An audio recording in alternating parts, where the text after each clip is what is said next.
Hi, very good afternoon to you all from the Upton Steel County Ground, Grace Road in Leicester for the second game in the one-day cup, the Metro Bank one-day cup group game between Leicestershire and Warwickshire. You're most welcome to join us on a very pleasant summer's afternoon here in the East Midlands. The news from the middle, let's get that out there quickly, is that Warwickshire have won the toss and chosen to bowl first. The Leicestershire openers are out there in the middle having their bat widths checked by the two umpires, who are James Treadwell and Tom Lungley. The two Leicestershire openers are Sol Budinger and Harry Swindles, and Ed Barnard is leading out his Warwickshire side behind them. A Warwickshire side which has a couple of changes. We'll wait for Clive Eakin from BBC Radio WM, who will be joining us in a few moments' time when he's done a 2 o'clock update for the aforementioned West Midlands radio station. In the meantime, I'm afraid you're going to have to put up with just myself, Richard Ray from BBC Radio Leicester, to talk you through the opening overs. The opening over, in fact, will be bowled by Ollie Hannon-Dorby, who was the top wicket taker in this competition last season. The tall former Yorkshire seamer, very much a Warwickshire man though now, has been for a good few years. He's going to be bowling from the pavilion end, for those who know the Upton Steel County Ground, up the slight slope that prevails at the ground. He's going to have a couple of slips alongside the keeper. Otherwise, sort of the traditional 2 men out, i.e. third man and deep square. He's going to be bowling to Harry Swindles, Leicestershire's wicket-keeper batsman. Hannon-Dorby is in, bowls to Swindles. There's a bit of swing there for him as tentatively Swindles pushes forward. The ball squirts out into the offside and there is no run. Plenty of cloud around, but as I say, there's plenty of blue sky as well. The forecast is good. We are set fair for a full game with any luck, which isn't what happened here on Wednesday. Well, Leicestershire got their full allotment of overs, but in the end, Nott's innings was truncated as Hannon-Dorby is in, bowls on off stump. Again, not a big stride forward from Swindles as he blocks that one out into the offside. And again, there is no run.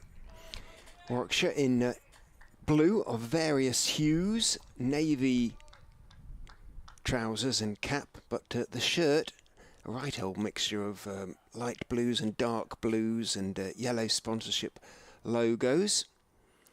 Hannon-Dorby, number 20 in bright yellow on his back, runs in, bowls again to Swindles, goes past the outside edge with a conventional outswinger, which Swindles looked to play defensively off the back foot, and it swung past his outside edge. A good start from Hannon-Dorby, the start you'd expect really from him, there or thereabouts from the off.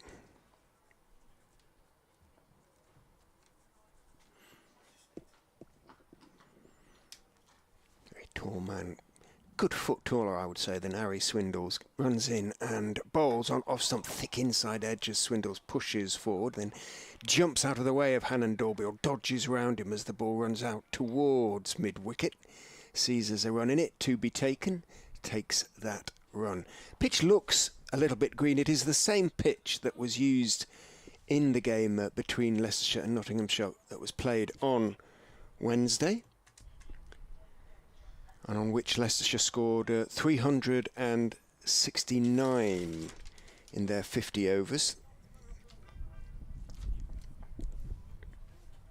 369 for 6, in fact.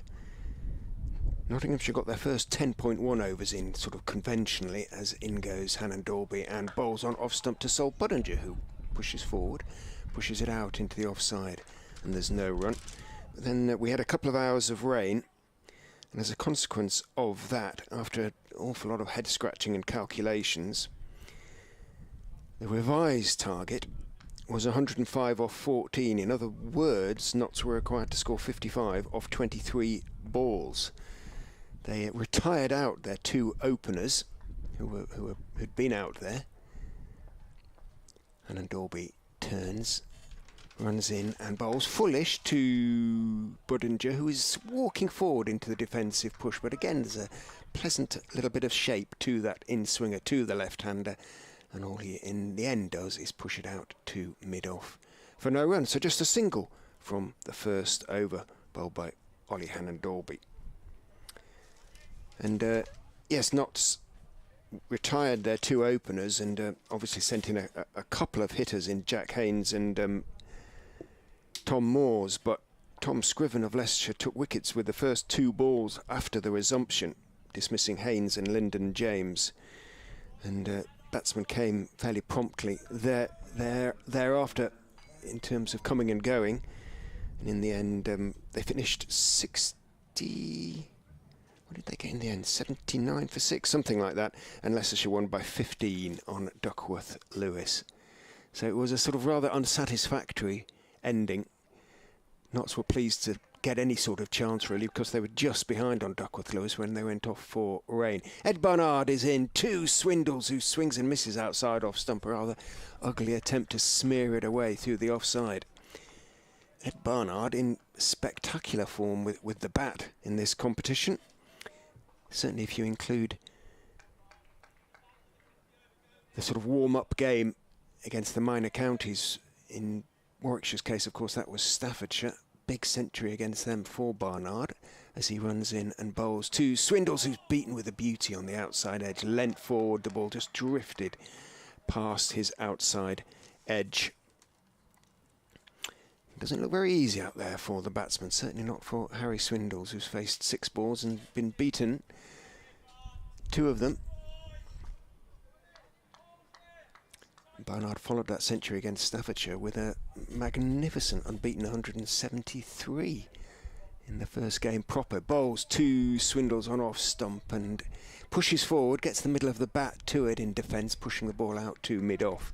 And there is no run in a really, really good win for Warwickshire over at Chelmsford. Starting with the 2 away games, of course, with Edgbaston otherwise engaged at the moment in the Test match. England and the West Indies ongoing. Barnard runs in athletically, bowls to Swindles. Came back perhaps a touch off the pitch, and Swindles pushing forward. Thick inside edge, sees the ball squirt rather out to mid-on. And again, there's no run. 1 off 8 for Harry Swindles at the moment. 1 without loss, Leicestershire. A tentative start, to put it mildly.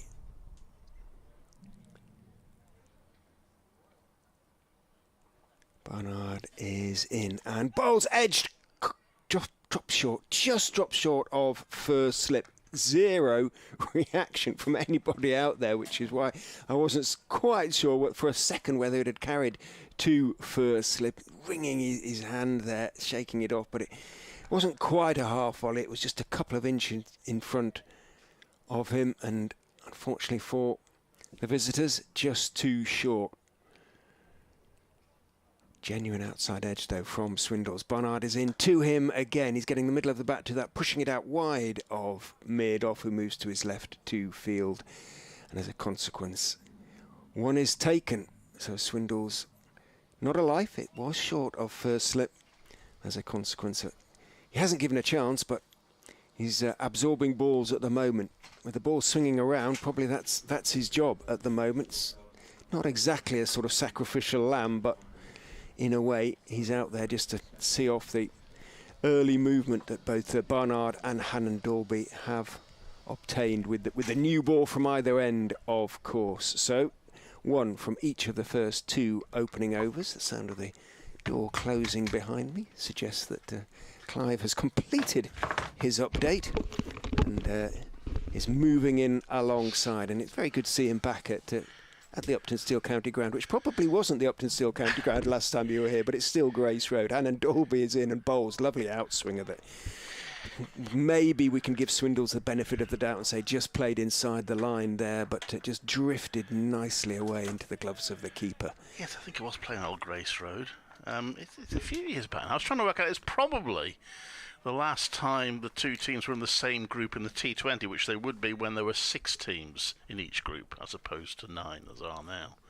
Well, I mean, we were in the same group this year, weren't we? But we only played you at Edgbaston. As the Bears. Of course, I'm talking nonsense, aren't I?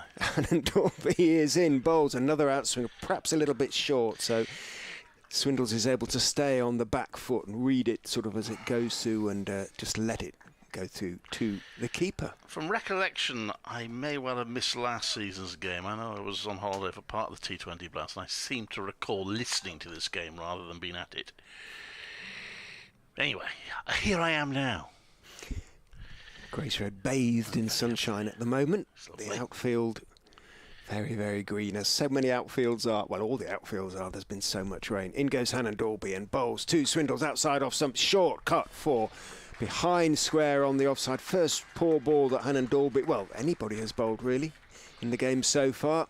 A little bit too short, a little bit too wide. Sat up nicely, and although there was a little bit of swing, a grateful Swindles latched onto it and chopped it away behind point. And once you beat the infield, it is very, very hard to stop it on this very, very fast outfield. So Swindles picks up 4 and he moves on to 6, which constitutes the Leicestershire total at the moment. That was a good shot. Hit well. Waits with a bat raised as Hannon Dorby runs in, bowls to him, adjusts his length a bit further up, leaning forward. No big stride from Harry Swindles, but he pushes it wide of cover, between sort of cover and point, sees that there's a single to be taken and takes said single. Moves on to 7 without loss, the Foxes. 2 heavyweights in this competition here. Leicestershire, the current cup. I know that you don't get called heavyweights too often, but the other cup holders, plus you clearly invested in the competition with the signing of Rahan, and Warwickshire, who have won 8 of their last 10 games in the competition since the beginning of last season. And Dorby to the left-handed Budinger, who steers it very competently and pleasantly, leaning, sort of bending at the knees. There was just enough width. It wasn't that short, but there was just enough width, and Budinger, with that left-hander's style, just waited for it, bent at the knees and steered it very sweetly away to the point boundary for 4. The game against Essex, Hannon Dorby's opening spell, he did go for a few runs. He did come back at the end and did really well. Not that I could have said much about his opening spell, because Warwickshire's coaching staff and the players, when they're batting, were all sitting right outside our window at Chelmsford. I have to be very careful. Dorby is in onto the legs of the left-handed Budinger, just turns it. There isn't anybody at mid-wicket or indeed square leg, just the sweeper out there. So again, and Dorby sort of rather stalks past umpire Treadwell at the end of his over. Head slightly down. He just lost his line slightly, and he, in that last couple of deliveries, and as a result, he conceded 10 runs from the over, 12 without loss, the Foxes, after 3. Yeah, first double figure over the innings. Interesting, Barnard bowled well against Had a heck of a game, didn't he? He did. One way or another. He did. A career best with the bat, batted through the entire innings. Didn't bowl himself the full 10 overs, which was a little bit of a surprise. But also he didn't open the bowling, so he's doing that now. And he comes in to bowl to Bullinger. I think he's one of 4 players who played in the T20 Blast game at Edgbaston. That beats his outside edge.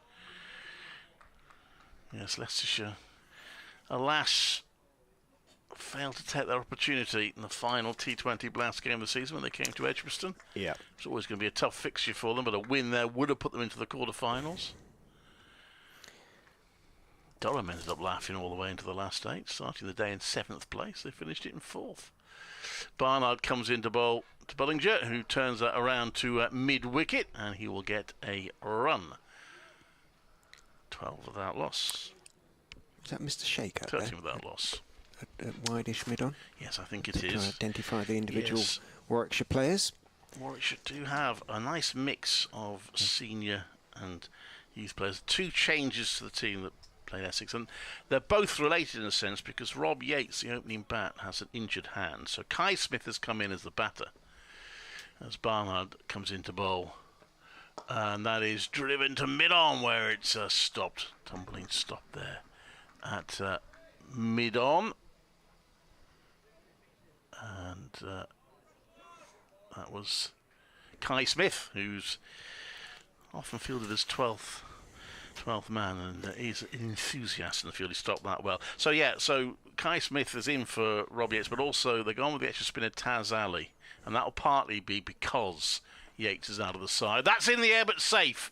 Leans back, swindles, runs it down to third. There is a fielder down there, so it will just be one. Just in the air momentarily, but it's okay. He gets a single. So it is only a second list A game, Taz Ali. He played in one last season. Did bowl his full 10 overs, 1 for 49 against Derbyshire, England 19 player. They only had Jake Lintoff as a frontline spinner against Essex, but Rob Yates bowled 3 or 4 overs of spin in addition. That option not available today. Barnard bowls. A little bit of bounce played into the ground by Bullinger, and there is no run. So we've got Hamza Sheikh, who's the captain of the England 19's red ball team, led them to a youth test victory over Sri Lanka at Cheltenham, where he scored a century. Theo Wiley is also England 19, as is Taslim Ali. They were all out in the Under-19 World Cup in the winter. Great experience then for them. Yes. This next one is driven and well stopped off his own bowling by Ed Barnard, who's captain the team in this competition. Will Rose was captain last season. He was county captain last season, Will Rose. He isn't this season. So Ed Barnard, who's the vice-captain, is taking charge of the team in this competition. And it's 14 without loss after 4 overs. Something for both teams in the first 4 overs, I would suggest. Barnard's only gone for 3 runs in his 2 overs, but no wickets down for Leicestershire. They're keeping wickets in hand, which is crucial. I was explaining to listeners and indeed viewers on this stream that this is a pitch that was used on Wednesday, and on which Leicestershire scored plenty of runs, 369 for 6 against Notts before the rain came down briefly. In goes Hannon Dolby and bowls, tucks up, swindles a little bit, the shin side part of the bat as he works it out towards mid-wicket. That looks like Jake Clintot, would that be out there? Trying to identify yes. It is. It's just that sort of walk. Season, Richard, that sort of walk. I was going to say something telling and brilliant there, but I've forgotten it already. Oh, I know what I was going to say. I know. Well, it's not telling and brilliant. I don't want to talk myself out, but anyway. In goes Hannon Dolby and bowls go straight through, swindles, just a little bit of extra bounce and zip off the turf and passes inside edge over the top of the stumps, I would suggest, taken by our old fox, Michael Burgess, falling away to his left behind the stumps. Yeah, I was watching from a distance that game. I thought Duckworth Lewis worked quite well. I was a bit worried that the target might not be a reasonable response to Leicestershire's total, but I think in the end it was. And Dolby bowls Fuller this time, drivable and is driven, but straight, bounces out to extra cover. So Swindles might feel he missed out a little bit there. I think Notts were probably just grateful to have got out there with anything to sort of play for, having sort of gone in and watched the rainfall, knowing that they were behind on Duckworth Lewis. Yes. And had, Moores got hold of a few in the first over, as he did in the last, they might have had a chance, but Leicestershire took wickets with the first 2 balls after the resumption, and then after it was something of a procession, really. Hannon Dolby is in, bowls straight, leaning forward is Swindles, pushing the ball again a little uncertainly out towards mid-on, then holds his bat up to Sol Budinger, say no chance. I mean, if you score 369 batting first, you usually win, don't you? In fact, last season you would have won every time. The highest target successfully chased last season in this competition was 341. So it needed to be a... They'd have been disappointed, but that Notts had made a decent start. They were sort of 50 for none off 10. And Dolby is in, bowls, cut, brilliant diving stop away to his right by at point. Really fine piece of work, because that was travelling and it would most certainly have been 4 had it not been intercepted. Craig Miles there with the stop, young Craig Miles. The former Gloucester player, isn't it? He is. Craig Miles. Good job he's as tall as he is, because he used every inch of his height there. Saved 4 runs, hadn't he? Absolutely did. He a couple crisply but straight two fielders in this over. Harry Swindles waits with bat raised as Hannon Dalby is in. Slower ball, waits for it, nurdles it down through the sort of vacant gully area, down towards third man. Takes his single, but a much sort of better and more consistent and typically Hannon Dalby over really there from the Yorkshireman. Yes, just narrowly denied a maiden. I don't think Warwickshire managed to bowl a maiden against Essex, and I think Essex only bowled one themselves. I keep a record of maidens in the T20 Blast to the amusement of my colleagues, but I do draw a line at the 50 over competition because they're not quite so rare in that. Yeah, you get a few. Yeah. Not as many as you used to, I think, but you do get a few. Ed Barnard comes in to bowl to Harry Swindles with two slips in place. Right arm over, and he just steers that to backward point but can't get it through. No run. Power play, of course, for the first 10 overs. Some teams don't really worry too much about their power play, others get a little bit worked up about it. Leicestershire got wickets in hand, so they might feel they can afford in the last few overs of the power play to take a risk or two and try and push the score on. How was Chelmsford? It's been a couple of years since I've been there, must admit. Has it changed? No. This next one, he swings right over that Swindles. It's taken by the wicketkeeper. Well, it's the 5th day I've been there this season. Of course. 4-day championship. Okay. It sort of worked out well. I'm wanting to bore the listeners with my work patterns, but I was covering a pre-season football friendly at Stevenage the night before Coventry City played. So that's only about an hour away from Chelmsford. So I sort of worked. was able to stay over in Chelmsford the night before. It's quite a long journey from home. Oh, he's bowled him! Swindles driving, loses off stump, sent cartwheeling out of the ground, and Ed Barnard, who's having a rather good competition, has success there and bowls Harry Swindles for 9. Leicestershire lose their first wicket in the 6th over. They are 15 for 1. I think that came back on Swindles a little bit off the pitch, but although he had middled a couple, albeit by and large straight at fielders, he had struggled also a little bit, and this time it hasn't really worked for young Harry Swindles, the hero of the one-day cup final, but decisively dismissed there by Barnard.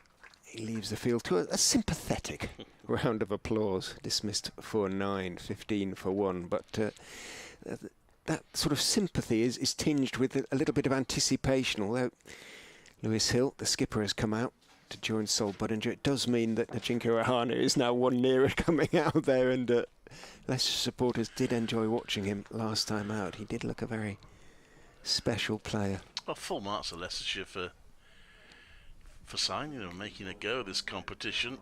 It isn't just for the competition, it is for the last 5 Champos as well. He was due to come last season and then sort of had a sort of, his international career was sort of reborn really. He had a sort of another late flowering really, and was pulled back into all the sort of India international setup formats. I was working out last night, I make it 6 of the team that played in the last season's final were in this team for Leicestershire. So he kept the core. So Lewis Hill, the captain, who made 81, a win against Notts. Yeah, famous last words, but he did look good. He missed out on the T20. He didn't play any of the T20 games, and he looked like not exactly a man reborn, but certainly a man refreshed, if you like, after that. So he went away and spent time with the family and practiced, and looked thoroughly refreshed. Not everyone gets the opportunity to lift the one-day cup as captain. In comes Barnard to bowl to Hill, and Hill just turns that round his pass, just on that leg stump. He turns it round to Hannon Dalby to get nicely off the mark with a single first ball. 16 for 1. Let's say the score, your scoreboard here. You can't miss the score. That's impressive. That may be new to you. That may be new to you, the electronic scoreboard. It's about, I think, 3 or 4 years old. So the number for people is on a red background, white letters, a huge red square. So you can't miss the score. I'll come back to that in a minute. Barnard comes into bowl and he tries to drive at that. This Budinger doesn't really get hold of it. He's down on one knee in the end, and the ball rather dribbles to mid-off for no run. It's normally in green, in the Leicestershire green, but given that they're sporting red tops in this particular competition, the Metrobank One Day Cup, it has been changed symbolically to red. So yes, it's a striking kit. Leicestershire's red shirts and green trousers. This next one is played a backward point and just beats the fielder there, so it'll be through for a single. Warwickshire, who are predominantly sky blue in the T20 Blast, have a mixture of darker blue and a bit of sky blue and black trousers in their kit. I've tried and basically failed to describe it. I went with navy for the trousers, but well, yes, you might be right. I can never. But Scottish the navy, shirts, yes. the shirts kind of defy description, really, don't they? Sort of all mixture of blues and yellows lots of and blue with yellow numbers and slashes letters and heaven knows what. Yeah. Different kit for each competition. It's how cricket has moved on. And that was the end of the over. Successful over for Ed Barnard. 2 runs off it, but a wicket to boot. And so it is 17 for 1 after 6. Yeah, they'll be pleased with this start, I suspect. Trying very hard not to call them the Bears, because of course they're not. But you can call them the Bears, because they're always the Bears. Yeah. Yes, I suppose.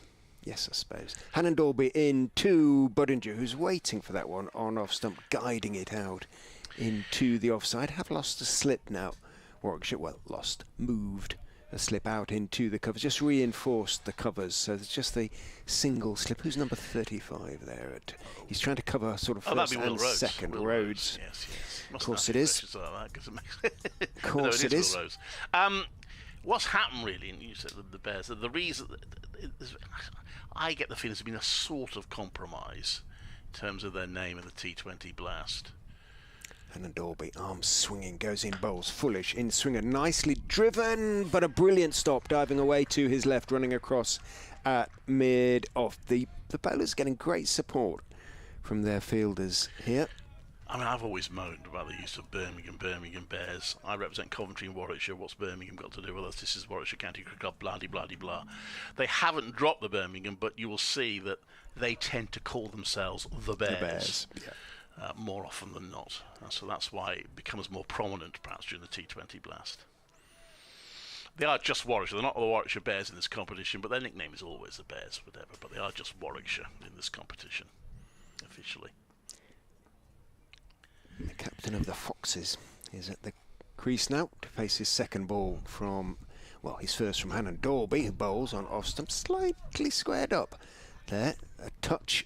Lewis Hill reaching forward on off stump, thick outside part of the bat. The ball squirts into the covers, and there is no run. 18 for 1 with that single to Sol Budinger. Budinger has 8 off 12. He played very, very nicely. And it tends to be, I say tends to be, it has been his competition. Did play a couple of super innings in it last season, but has so often threatened to go well. Oh, the beauty from Hannon Dalby that starts as an outswinger, hits the seams back in, and beats Hill. All ends up, he's produced a couple of those sort of that come off back off the seam to the right-handers, but come off at a rate of knots, and again that was a super delivery. Yeah, there's a bit of bounce, a bit of movement, isn't there? There's a bit of green in the pitch. It is often deceptive here at Grace Road. Pitches that look very green tend not to play so well, but looks to be a little bit of juice about that one. Hannon Dalby in again, bowls onto the legs of Hill, who tries to clip it away, the full delivery, thumps into the bottom of his pad. Umpire Treadwell turns and raises a left knee to the scorers. Leg bye taken, 19 for 1. Warwickshire, it's of their own making if they won the toss, but they will have to bat in that sort of twilight period where it's not quite dark and the floodlights aren't really having an impact, but it's I suspect Leicestershire would have batted. So, they weren't entirely displeased with the decision of Ed Barnard. Hannon Dalby is in, bowls, slightly slower delivery outside of stump. It's left by Budinger, watched studiously as it runs through towards Michael Burgess, bounces for a second time before reaching Michael, who himself had a super game, didn't he, at Essex? He got some good runs. Half century, unbeaten half century. It's a couple of splendid big sixes. Just happy to report from Warwickshire supporters' point of view that Chris Wokes has got his first wicket in his home test. He's bowled Kavim Hodjad, West Indies, who were 76 without loss at one stage, and now 132 for 5, 2 apiece for Gus Atkinson, and Mark Wood. So Ed Barnard comes in to bowl, and that's played into the offside for a quick single by Hill. You were asking about Chelmsford, yeah, it's much the same. So Sirens behind you down the dual carriageway throughout. I don't recall that, but there may well have been. But the pitch was directly opposite our commentary hut, and that's all you ask. So that was closed for the public. The seats in front of that box. Okay. So I'm thinking that's nice. No disrespect to the public, but that's nice. We got a clear run. But then Warwick should set up camp. They were at that end. They were in the changing room at that end. And that's guided nicely by Bullinger, and that's going to go all the way for 4. He's timed that beautifully, playing that off the back foot, playing it square for 4 runs. First boundary that Ed Barnard's conceded, 20 for 1. But the Warwickshire coaching staff, and then when they were batting the players, actually were sitting directly outside our open window. So here's me saying, marvellous piece of coaching going on. Warwickshire. Anyway. But no, that was good. I do like Chelmsford. It's a bit of a long way away, but it's a nice ground. In comes Barnard, and it's just pushed out to the onside for no run. 24 for 1. But it was a pleasing win for Warwickshire because it's not the way they've tended to win white ball games. Chasing down a big target. Last season they dominated with the ball, and they tended to bowl teams out fairly cheaply. And they chased out 270 odd to beat Sussex last season. The only time they were chasing a target of more than 300, they narrowly missed out. They were 2 runs shy of getting the 339 that Durham set them. Barnard comes into bowl, and that's pushed out to the onside. There's no run, and they haven't really chased any really significant target in the T20 Blasts this season. I think 150 odd is the biggest target they've chased down. So to be set 325 and to get there pretty comfortably, it must be said, 2 overs and 7 wickets to spare, was very pleasing from their point of view. It's a competition they have high hopes in. They say they dominated the group stage last season and then gave their only really bad performance in the semi-final, unfortunately. Barnard comes in, Bullinger leans back, and he's got that one away for another 4. It's a little bit short from Barnard. So Bullinger took full advantage. So 2 4s in the over. He's picking up nicely here. We are still in the power play. They've still got 2 overs after this one. I want to get score up certainly up to 40 odd by the end of the power play. Probably a bit more than that, if they possibly can. 50 tends to be sort of the parish score for a power play. Barnard into bowl, and that's a more accurate delivery, but to place it back to the Warwickshire captain, who feels it with his feet. But a 9-run over there for Leicestershire after 8 overs at 28 for 1.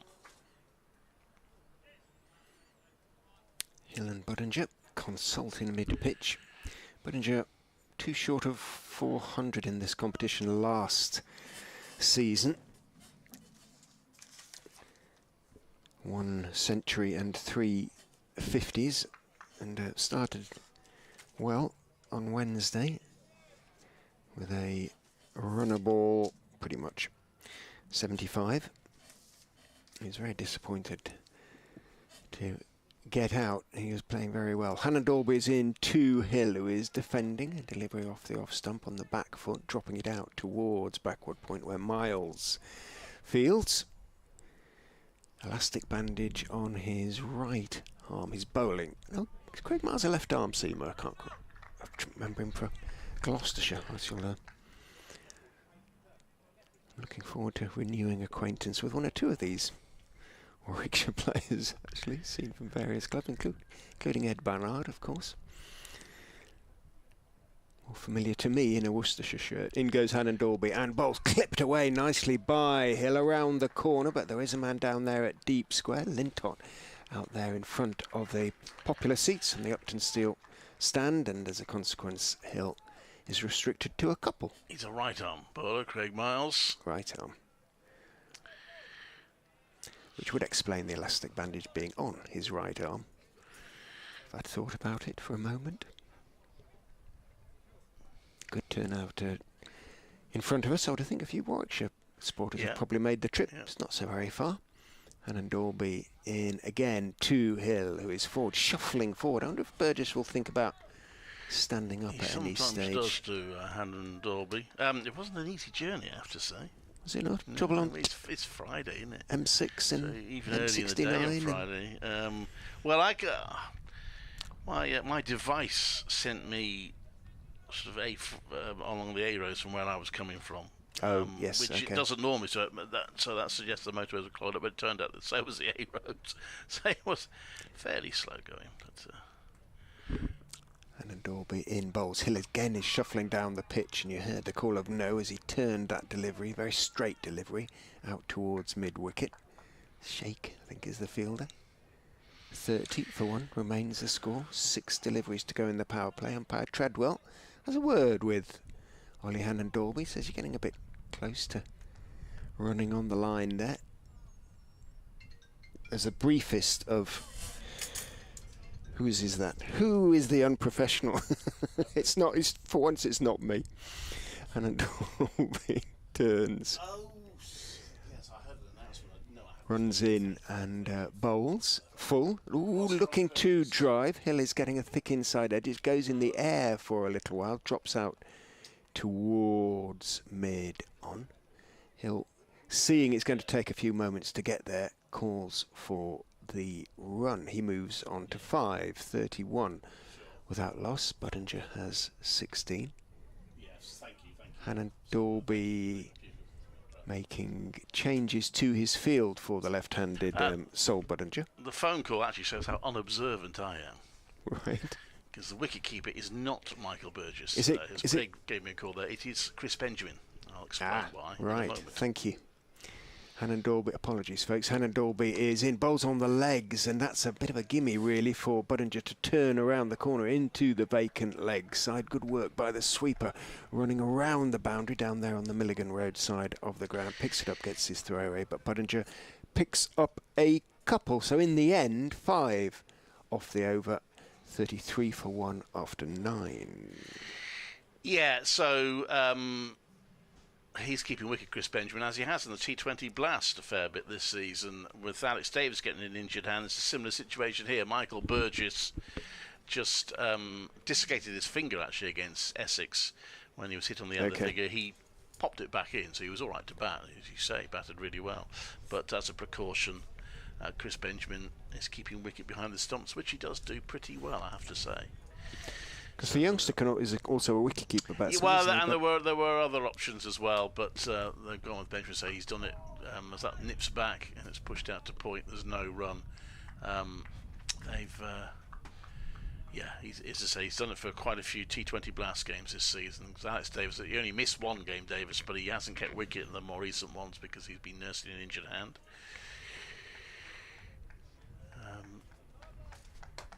So Barnard continuing. 33 for 1. This is the last over of the power play, which have managed to restrict them pretty well in the power play. That one is cut, and that might have been runs had not been for a splendid stop again by Craig Miles. Diving to his left, goalkeeper fashion. And he didn't quite stop it cleanly, but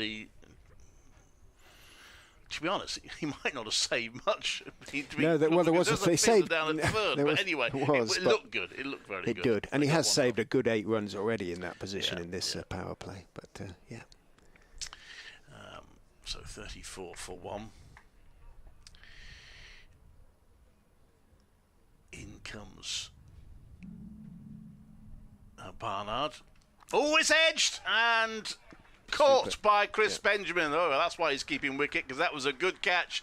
Dive to his left, took it with both gloves, and Sol Budinger goes for 18. And Ed Barnard, I mean, captaincy is not affecting his performances at the moment because he's having a bit of a golden competition early on.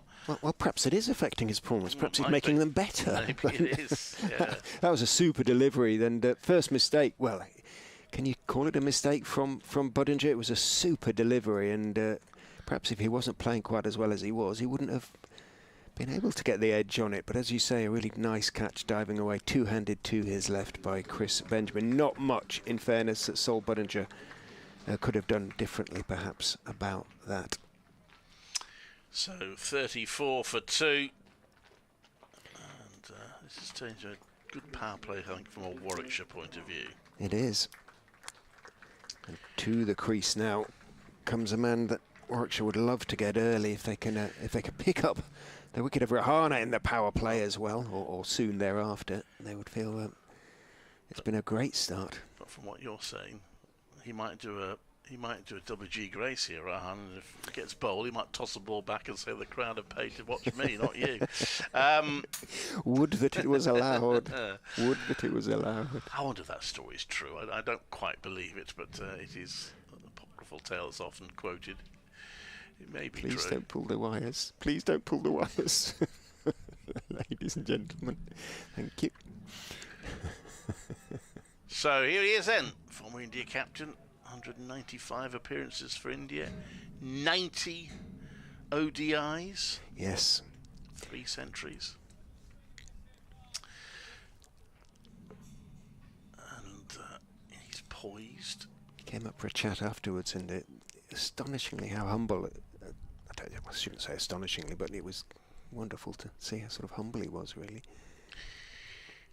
And we get an inside edge onto that one. It almost got through, but he will get 2 runs. 36 for 2. Will Rhodes is preparing to have a ball. I expect he'll be replacing Ollie Hannon Dolby.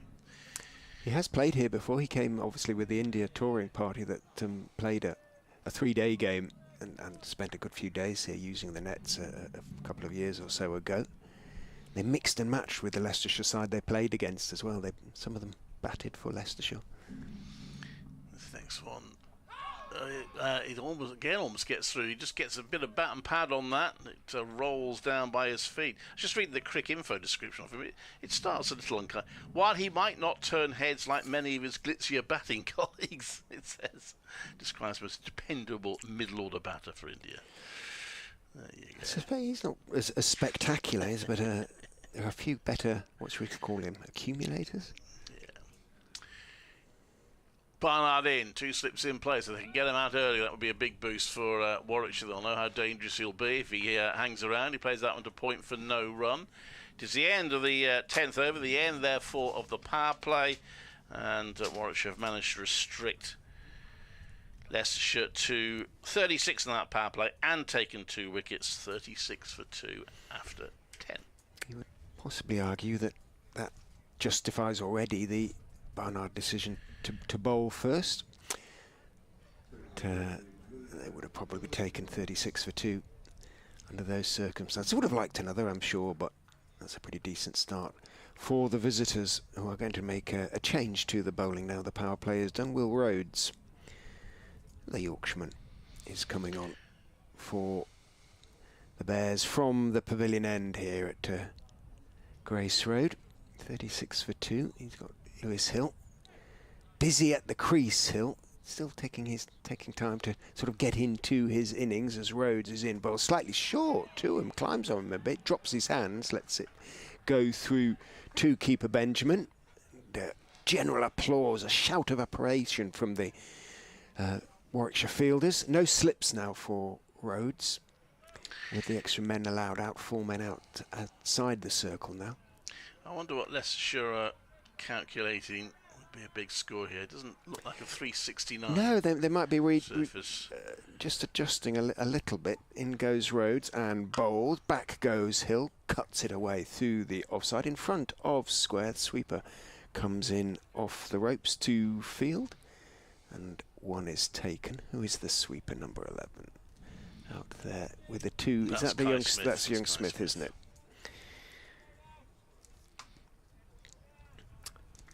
Who, as you say, has himself had a hand injury of late. Fully recovered now, however, happily. Change to the field. New man at the crease. And international though he may be, that still justifies the reintroduction of a slip. Ed Barnard decides, and there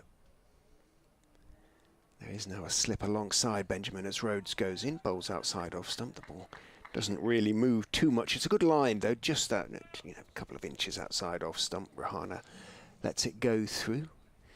Now, he came up and had a chat after his first innings, said, well, I'm a little bit used to playing here. He said, I've been a few times to England now. He said, but certainly at Grace Road, he said, in my experience and talking to the other India players as Rhodes is in and bowls to him, he's solidly forward on off stump. Rhodes fields off his own bowling. He said, the advice, and in my experience, it's correct advice, is to look up, not down. Don't worry too much about the pitch. Look at the overhead conditions. Well, the overhead conditions are good. No question about that at the moment.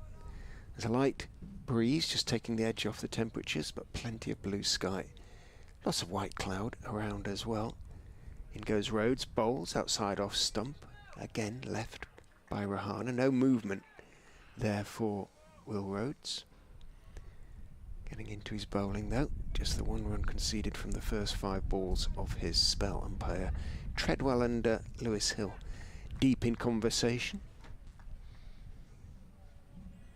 The other umpire, as I've mentioned already, Tom Lungley, former Derbyshire seamer. In goes Rhodes and bowls on off stump. Rahana covers up carefully. Drops it down the pitch on the offside. Rhodes fields again. It's the end of the over. Good, accurate stuff from Rhodes. No real movement for him, unlike Bohannon Dalby and to a certain extent Barnard. Barnard is going to continue. Well, he's going well at the moment. So he didn't bowl the last over against Essex, even though he had 1 left and been very economical. Now, as I said in the commentary at the time, it was hardly unusual to ask Craig Miles to bowl the final over. That's what he does, but he did go for 17, which did make you wonder whether the captain had been a little bit too unpossessive about the ball. Anyway, he's bowling now to captain. 1 slip in place for Lewis Hill. Barnard with 2 wickets, both the wickets so far. Pitches that one in short. Lewis Hill plays a contained shot, pulls it along the grounds. A field on the square leg boundary, which is quite a distance, the boundary out there, and he has time to sprint through for 2. 39 for 2 in the 12th. Sunshine, a few clouds in the air, a few people inside the ground. There's a lunch sitting at 2:15, so I don't know whether there's a few people in the restaurant. Yes, there are. Eating lunch. This next one is played into the ground and it's fielded. There's no run. 39 for 2. It's very popular. Do they still have that eatery in the meat? The meat, yeah. Yes, they do. Been there a few times over the years. And I should say, in about 10 minutes' time, the Friends of Grace Road will be open for business, purveying their wonderful cakes. Oh, wow. I hope they open at 3. Oh, crumbs. It'll be nice. Barnard comes into bowl, and that's driven into the ground, back to Barnard, who takes it cleanly, no run. Barnard bowling well. Career best 173, I think it was, not out in the game against Essex, batted the entire innings. So, in fact, he's been on the field. I don't think he's come off for a break at any point, so he's been on the field throughout Warwickshire's campaign so far. Well, he was on it. I was going to say, that includes the Minor Counties game, doesn't it, really? Yeah, that's right, yeah. Will Rose has moved away from slip now, just taking a position at mid-wicket, or wideish mid-on. Oh, that one nips back, and he tried to cut at that hill, and it's beaten him. It kept quite low. Chris Benjamin took it just in front of his boots. Didn't miss the stumps by much, did it? No. It does love a cut, Lewis Hill. Just a slight hint of wanting to, or feeling a little bit as though they're being over-restricted, perhaps, the Leicestershire batters, certainly Hill. Yeah, Barnard in again, and that one a bit of bounce, and he swings at that one, Hill, and misses. It probably was there to be cut away, but whether it was bounced on him a little bit more than he expected, or the width was there. Good stuff from Barnard. 2 for 19 from almost 6 overs. He's used sporadically in the blast. He's played a few games in that. not a regular. He comes in now to bowl, and that one's gone past the outside edge, or has it? Barnard's claiming the catch, and he is out. Barnard has his 3rd wicket, and it just tickles Lewis Hill's bat. Chris Benjamin takes the catch behind the stumps, and really good bowling from Ed Barnard. Beat the batter twice, and then gets the outside edge. Hill goes for 9, and Leicestershire in a spot of bother now at 39 for 3. Well, Ed Barnard can do absolutely nothing wrong in this competition so far this season. To the 2 wickets he took over at Chelmsford, he's now added 3 here at Grace Road, and his 2 big centuries with the bat. Count that minor counties game, and Lewis Hill will feel again perhaps a little bit like Sol Budinger. It was a good one, and sometimes you have to give best to the bowler. Barnard now has 3 for 19, 39 for 3. Rahana leans on his bat. Well, there's another international batsman coming to the crease now, a test batter, an Australian test batter, Peter Hanscom, but he and Ajinkya Rahane have plenty to do here to rebuild this Leicestershire innings and set Warwickshire, whose strength, if anything, surely lies in the batting, perhaps more than the bowling. That's the general perception, maybe incorrect. I'm not sure about that, actually. Better balance? Yeah. I've got quite inexperienced batters in that team. I'm clutching at straws. I'm beginning. I mean, obviously the Blast is different. It's a different team, but in the Blast, really, it's what's been impressive is how many wickets they've taken. They've taken a huge number of wickets this season in that competition. The umpire's checking the bat, or was he just drying it?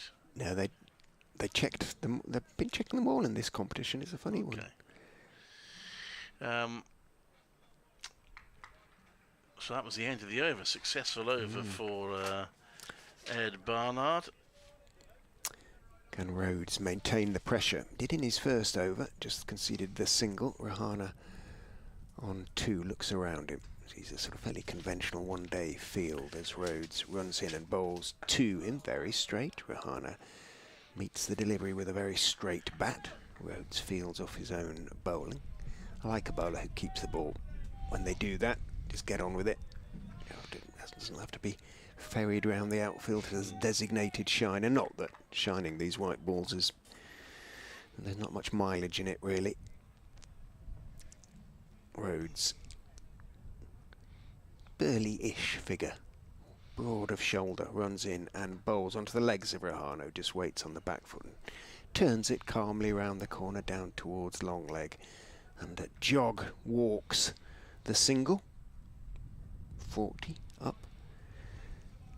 Hanscom struggled a little bit in the T20.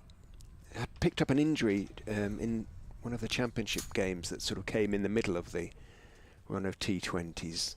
He rolled into an advertising hoarding down at Hove and hurt his shoulder. Batted in the second innings, but in some discomfort, and then had to miss a few games. And he's taken a certain amount of time to find the excellent form that he was in at the start of the season. But there were just signs in his innings against Nottinghamshire that it was beginning to come back for the Australian. Rhodes is in, bowls to him. He leaves outside off stump, steps forward, lifts the bat over the line of the ball, lets it run through to Benjamin behind the stumps. Applause from the Warwickshire fielders for the efforts of Will Rhodes. Rhoder. He is unoriginally nicknamed, apparently. Good Rhoder. So Rhodesy. Rhoder. In goes Will Rhodes and bowls. Lovely delivery that seams back in. Probably does a little bit too much, I would suggest. It wasn't a massive appeal from Benjamin. It was a good, stout Yorkshire-born appeal from Will Rhodes. Turned and bellowed, but perhaps just did a bit might have hit him quite high too much. Well. That's what just bounced and seamed back. Because Steve Rose, when he was a player and coach at Worcestershire, was bumpy. He was, Dusty Rose. As well. Dusty. Yeah, Dusty used to get. In goes Will, no relation, played down into the ground off a thick outside edge by Hanscom, bounces once before being stopped at slip. Probably would have been 4 runs had slip not been there. It was running very fine. So, as well that he was placed 40 for 3 remains the score. We had George, Dusty's son, for 3 seasons at Leicestershire. Steve's son, I should say. In goes Rhodes and bowls. On off stump, Hanscom is carefully forward, everything nicely close together, playing it out towards point where Miles is the fielder. Another very good over from Warwickshire's point of view, just the single conceded from it. Rhodes single from each of his first 2 overs, in fact. 40 for 3 Leicestershire after 13. Yeah, Warwickshire seemingly in control at the moment. But I think about 50 over cricket, of course, there's a long way to go. Needs a partnership. 2 experienced players at the crease now. Can they find the partnership that can gradually get them back into this?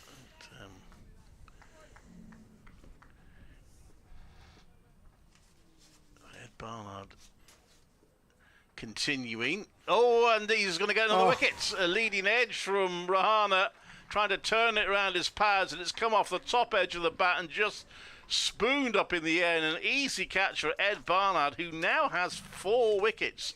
40 for 4.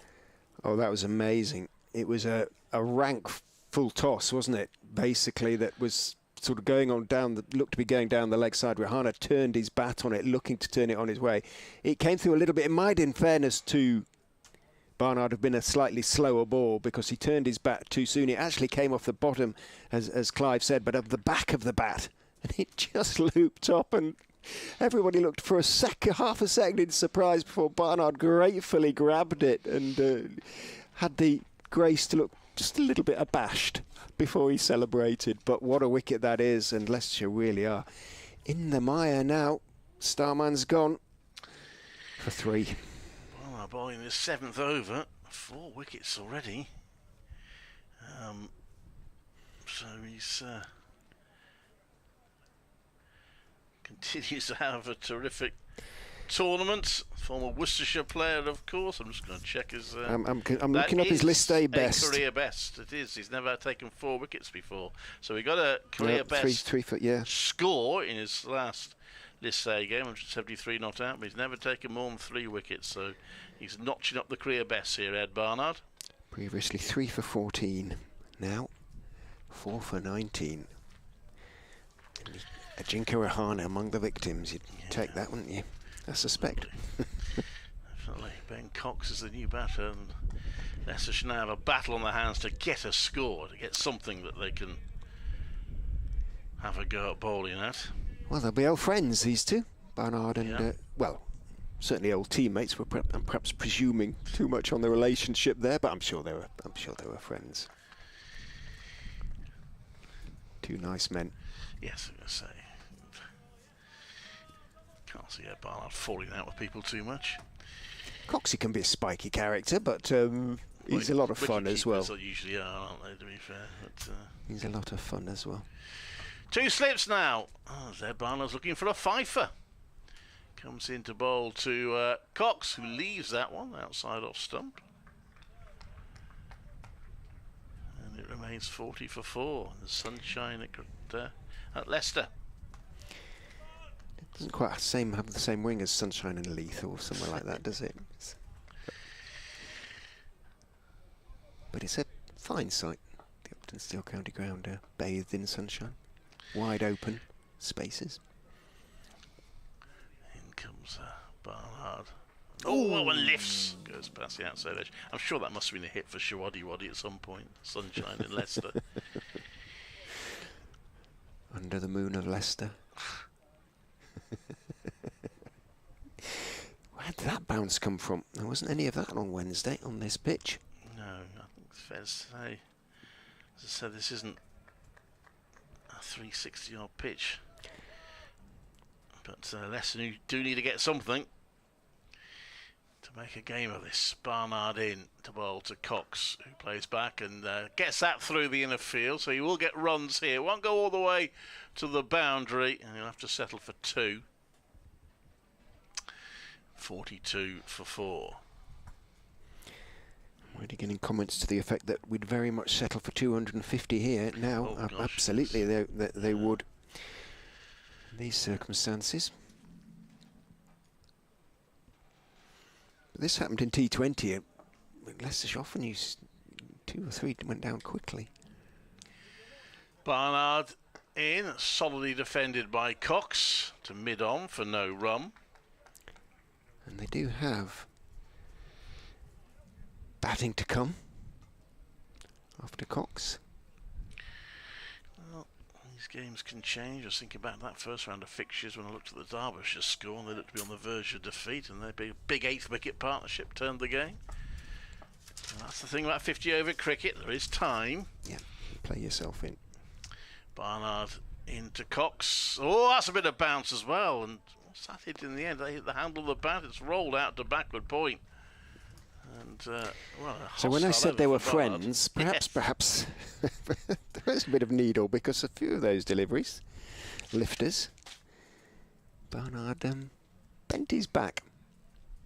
Perhaps seeing there was a bit of response from the pitch.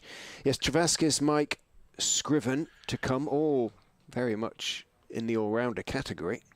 And then Wright can bat, and Salisbury can hold his end up. But plenty on these two, and especially Hanscom, who has yet to score. It's 4 for 21 now, Ed Barnard.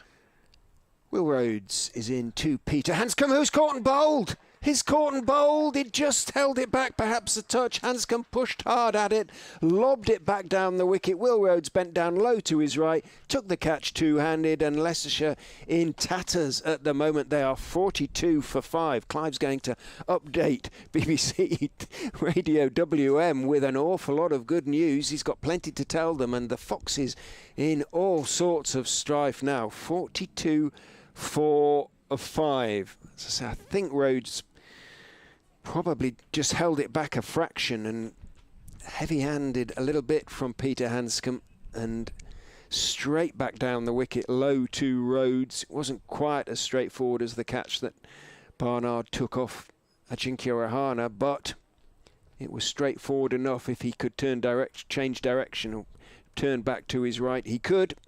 Made no mistake. And Leicestershire in deep, deep trouble. Now almost a case of having to look to bat out overs, really, and get some sort of score on the board at which they can bowl. 42 for 5 after 14.1. As to the wicket comes the aforementioned Liam Travaskis, formerly of Durham, of course. Left arm spin. A good batsman. He's sort of a big hitter, really, but that's not his role now. He's just got to dig in and try and cobble together an innings of some kind. Give Cox some support,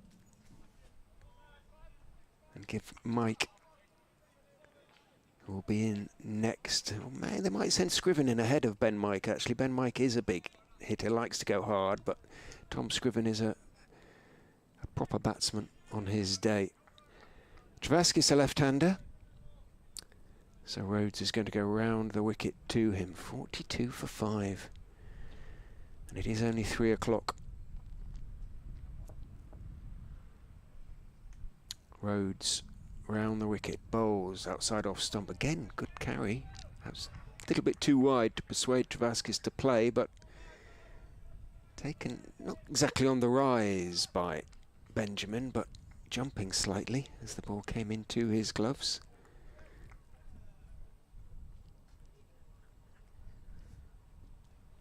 Yeah, 250 looks an awful long way off as far as Leicester are concerned at the moment. You never know. In goes Rhodes. Again, that's wide outside off stump. This time the ball dies rather into the gloves of Benjamin. Hannon Dalby is swinging his arms, so perhaps sensing a sort of swift termination to the innings. Barnard's thinking of bringing his opening bowler back, seeing if he can pick up another wicket or two quickly and really get into the tail. Rhodes is in and bowls, and sparring away outside off stump is Travaskis, and not getting anything on it, as might just have held its own, but it wasn't the greatest shot Liam Travaskis has ever played. Fortunate not to edge that one through to Benjamin behind the stumps. Well, this is a fantastic start for Warwickshire. Rhodes turns 1 for 2 from 2.4 overs, runs in and bowls slightly short, stays on the back foot, doesn't really get up. Travaskis plays it in defence solidly enough on the back foot.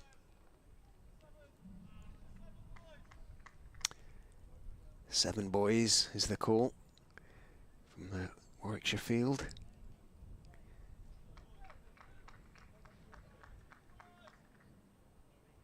Travaskis fastens a shoelace, then obviously taking his gloves off first, puts his gloves back on. He's ready to face now as Rhodes is in, bowls to him. He's looking to turn it into the leg side. It's foolish, probably swinging on down the leg side, and thumps into the pad. Certainly the start of an appeal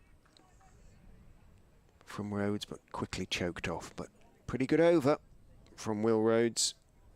Saw the end of Peter Hanscom. In fact, it was a wicket maiden. 1 for 2 from 3 for him, and 42 for 5 after 15 is the Leicestershire score. 17 without loss. They were, so they've lost 5 wickets for.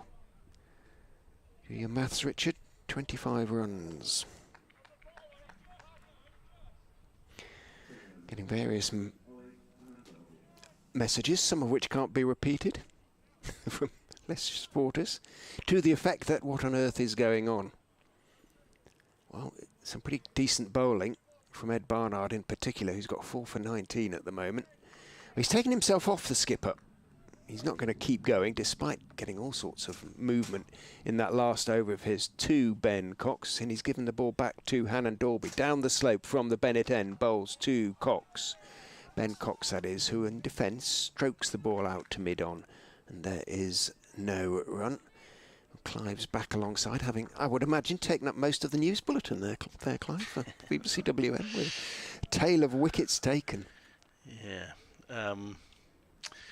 It's all gone pretty well so far, hasn't it, for Warwickshire? Absolutely has. Do you want to continue? Yes. You continue from that end? Okay, I'm slightly surprised Ed Barnard's allowed someone else to take the ball off, and that one is kept low and go past Cox for no run. Yeah, he was getting some super sort of rising deliveries at Cox, wasn't he, in his previous over? But just sensing, you know, we've got the smell of blood, haven't they, really, now? And if they can maybe bowl Leicestershire out for, they'll be hoping for certainly less than 150, I would think, if not much less than that. Yeah.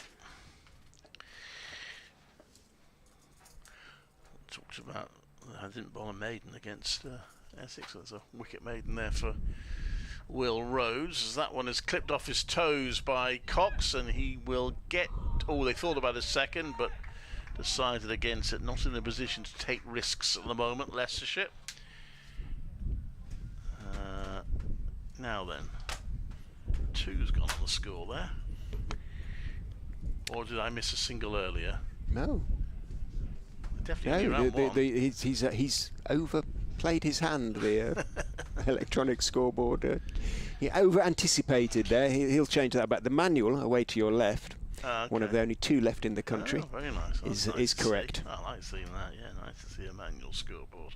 Where's the other one then, you can tell? Go on then, Richard. You've been there plenty of times. Handel becomes in. Oh, that's edged and caught by Will Rhodes. And Travaskis goes for a duck, and the 6th wicket falls. Ollie Handel, with the competition's top wicket taker last season, gets into the act. And it's all rather falling apart at the moment, I'm afraid, for Leicestershire. Well. Is it New Road? Nope. Oh. Further south. Oh, crumbs. I can't think. Hove? Nope. It's very long and wide. They're going to have to tell me. It's in Kent. It's at Canterbury. It's the Les Canterbury. Ames stand. If you No, remember, it's that long one.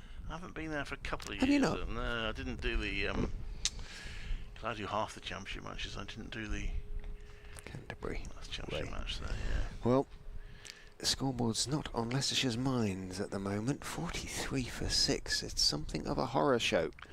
And that wasn't the greatest of shots from Travaskis, drawn into pushing at a slightly wide-ish delivery. It might just have held its own off the seam, but Hannon Dalby joins the Warwickshire wicket takers. It's a rather rather ugly card as well, because no batter's managed to make double figures yet, by my reckoning.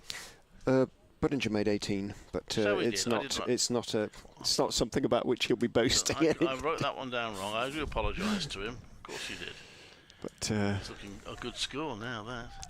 I was going to say, in the context of the innings as a whole, well, Ben Mike comes out to join Ben Cox. The Bens. Well, Mike is a fine player on his day.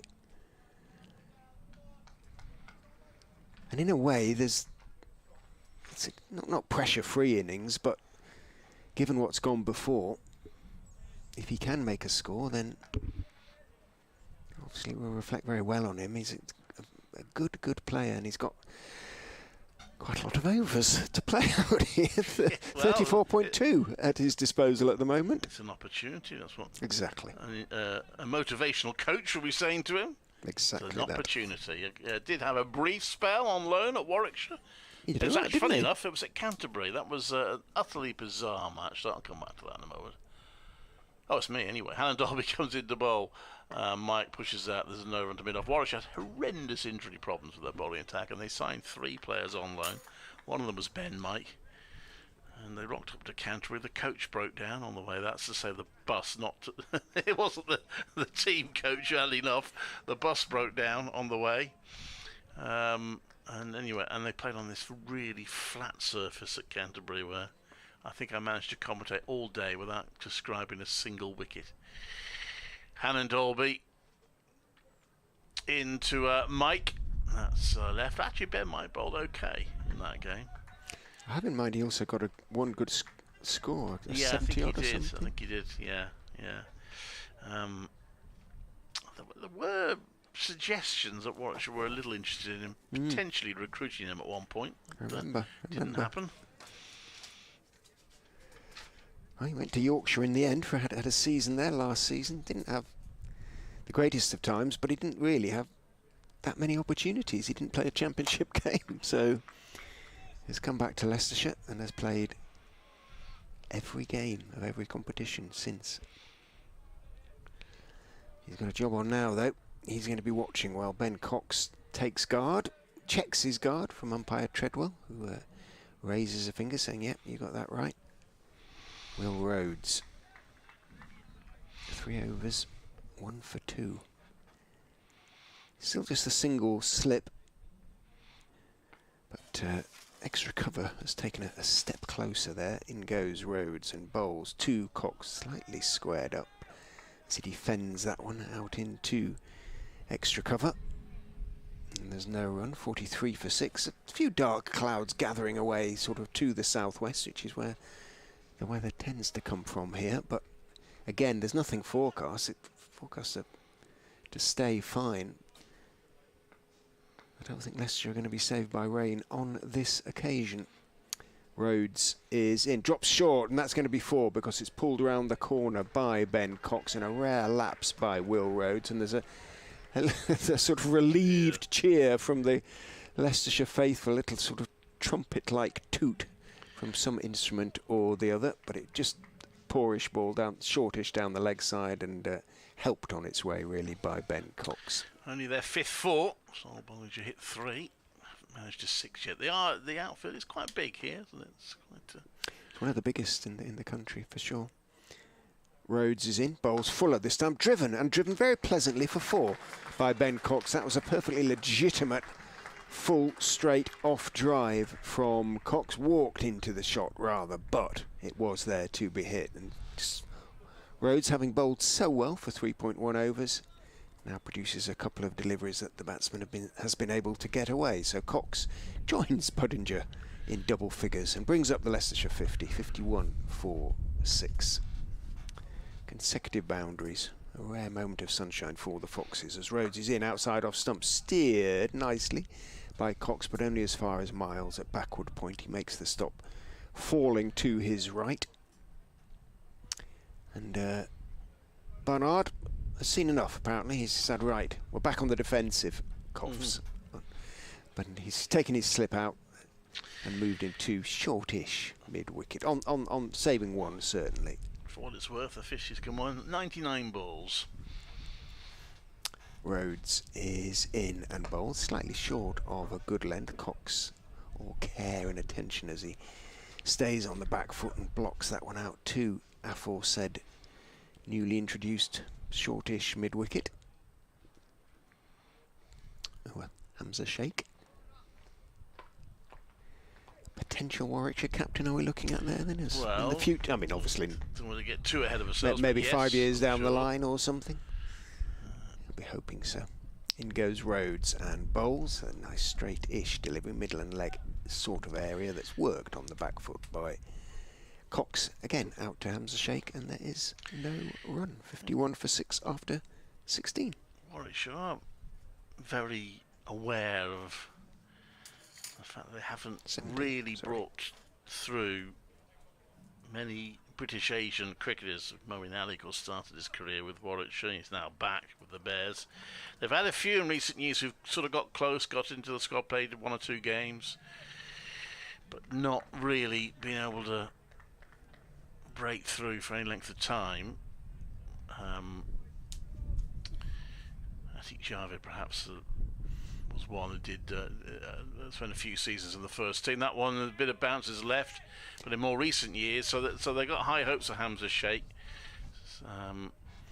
But obviously you don't want to put too much of a burden of expectation on him. But I actually interviewed him after he was named captain for the under-19s test, and came across very well, I must say. Great pride in the fact that he was captaining the England team. And I'll say Hannah Dorby comes into bowl to Mike, who flicks that off his toes, and is good running that. It's gone 3 for 1. Hamza Sheikh throws at the stumps and just misses. He got a very good endorsement on Test Match Special, because that England 19 Test side included the sons of both Andrew Flintoff and Michael Vaughan. And Michael Vaughan was asked about that, and Rocky Flintoff did make a century in the game, as did Hamza Sheikh. But I think Michael Vaughan's, I didn't hear it myself, but I'm told he said, well, don't worry about those two, it's Hamza Sheikh you should be looking out for. So, nice endorsement from Michael Vaughan. Unfortunately, he was out for a duck against Essex at Chelmsford, but hopefully we'll get some sort of chance in this game. That's going down the leg side. That'll be the first wide of the innings. Just going down the leg side from Ollie Hannah Dolby. 53 for 6. Rhodes has spotted something. He runs up to Barnard.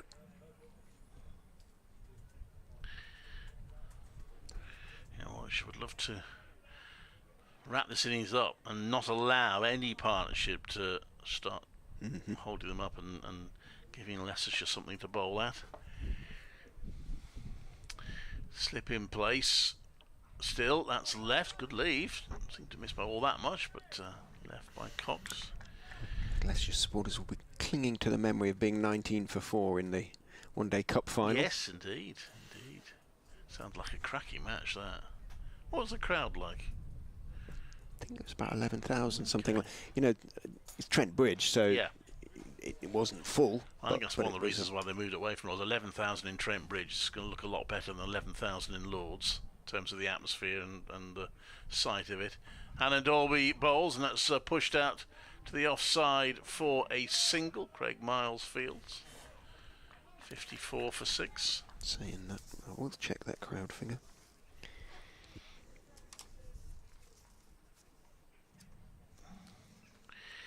Yeah, Warwickshire looked to be well on their way to the final until they fell fairly spectacularly at the semi-final stage.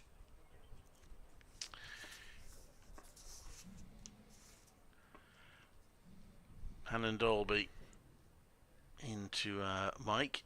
Tall figure of Hannah Dolby. It's driven to mid-off. There's no run.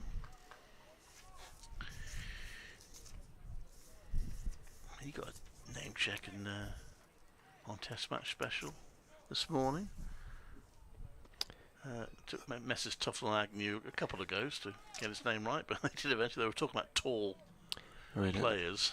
I have to correct myself. Apologies about that. The attendance was, according to Wisden, I'm sure it was more than this. Anyway, 6,140. Okay. In comes Helen Dolby.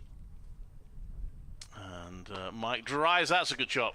Drives that through the covers for 4. Nothing wrong with that one.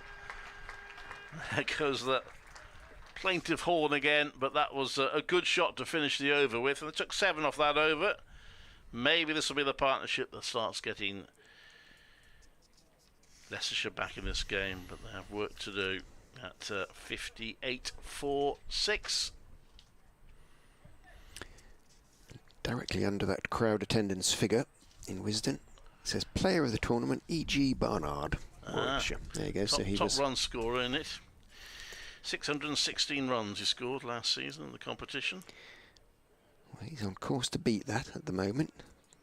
Yes. Plus, he's going to chuck in 30 wickets for you as well. It would seem Will Rhodes continues from the pavilion end. Bowls to Ben Cox, who turns it in the air, but perfectly safely through the vacant backward square position. Lintott comes running into field, throws on the bounce to Benjamin, and 1 is taken. Cox on to 13, 59 for 6. Mike to face Rhodes for the first time, takes guard from umpire Treadwell. 43 when the last wicket fell, so not quite the... Or is it? He says trying to work out whether it's the biggest partnership. The first wicket fell on 15 and this is 16, so it probably is the biggest blooming partnership. They got 19 for the second wicket. Ah, okay, in goes Rhodes and bowls. Mike is forward, playing with an angled bat, pleasantly through the gully area, along the ground, all the way out towards third man. That young Smith out there, was he at extra cover on the boundary? Down at third, Craig Miles again seems to third man? everywhere. No, the third man. Oh, sorry. Miles is backward point. Yeah. He's, I admit, a very long way away in front of the semi-permanent hospitality marquee, which clearly has some sort of presentation going on. We can see the board. It's got its back to us as in goes Rhodes and bowls very straight on off stump. Mike plays it back down the pitch, like a lecture going on over there, isn't there? We can see the back of the board. Third man will be able to hear the lecture or presentation. What's going on? I wonder. 1 or 2 glances over the shoulders at the cricket. Talk about partnerships. I mean, from wicket 2 to 6, it was 5 wickets for 90. For no, hang on, 9 goes runs. Rhodes and bowls, defended on the back foot. It's like turn of the wrists from Ben Mike. He's hopping around a bit, cross with himself with the way he played that. Played it competently enough. Yeah, it was 5 wickets for 9 runs. 34 for 1 to 43 for 6. That has ripped the heart out of the Leicestershire innings. It is now a salvage job. What can they get? Can they set any sort of target? Give their bowlers something to bowl at. In goes Rhodes, bowls. Rolls his fingers across the seam on that one on off stump. Didn't really do anything, the ball, but you can see what he's trying to do. He's trying to get a little bit more life. Balls should still be tolerably hard. Remember, new ball from each end in this competition. You can't imagine a white ball lasting for 50 overs on its own, can you? It would just be an absolute wreck by the end. In goes Rhodes and bowls on off stump, fiddled rather by Mike out into the offside, where Shake is the fielder. End of the over. Rhodes back on his lines and lengths in that over.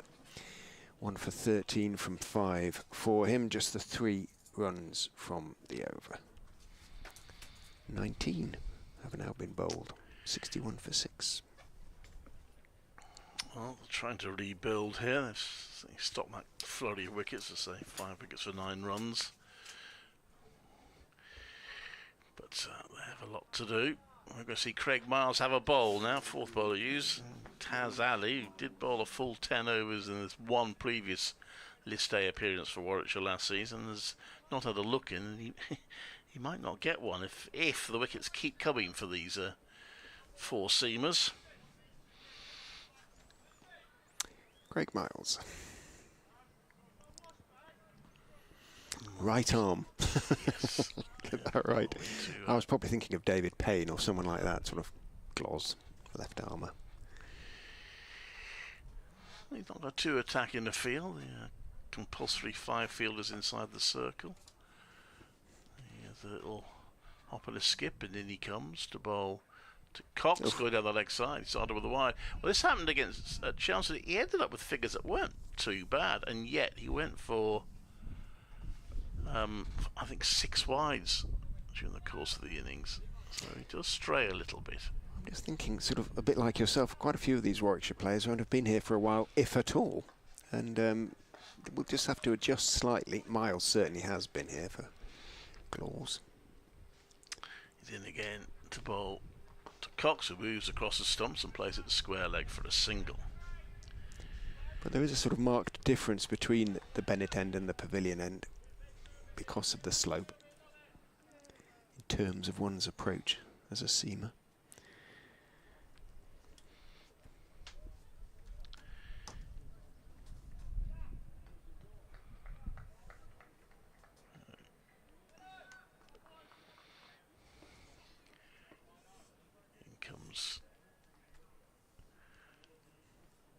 Miles to Mike, gets that one more on target. It's in the air from Mike off his toes, but he hit it hard enough. There was a despairing dive from Theo Wiley in the on the leg side, but he couldn't reach it. And in the end, it's a decent fall from Mike, but just a slightly risky one. Yeah, the way things are going, you wouldn't have been entirely surprised to see Wiley stick out a left hand in his dive and grasp it inches off the ground. Wasn't quite able to do so. And he comes again, Miles then. And that's wide off stump. Flirted with the wide line, I would say there, but the umpire gives the bowler the benefit of the doubt. 67 for 6.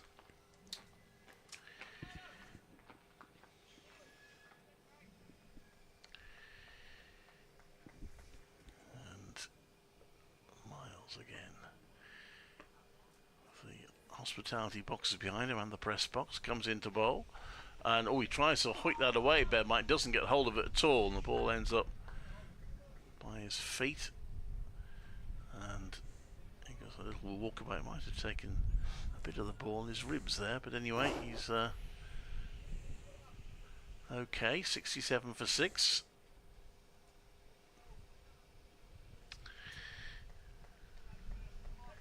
Well, there's another player who's played a couple of T20 Blast matches this season. He's sort of very much a squad player in that.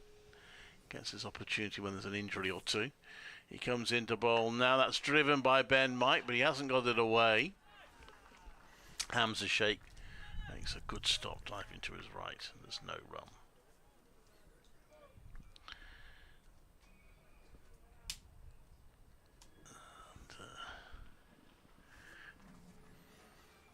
Walking back to his mark.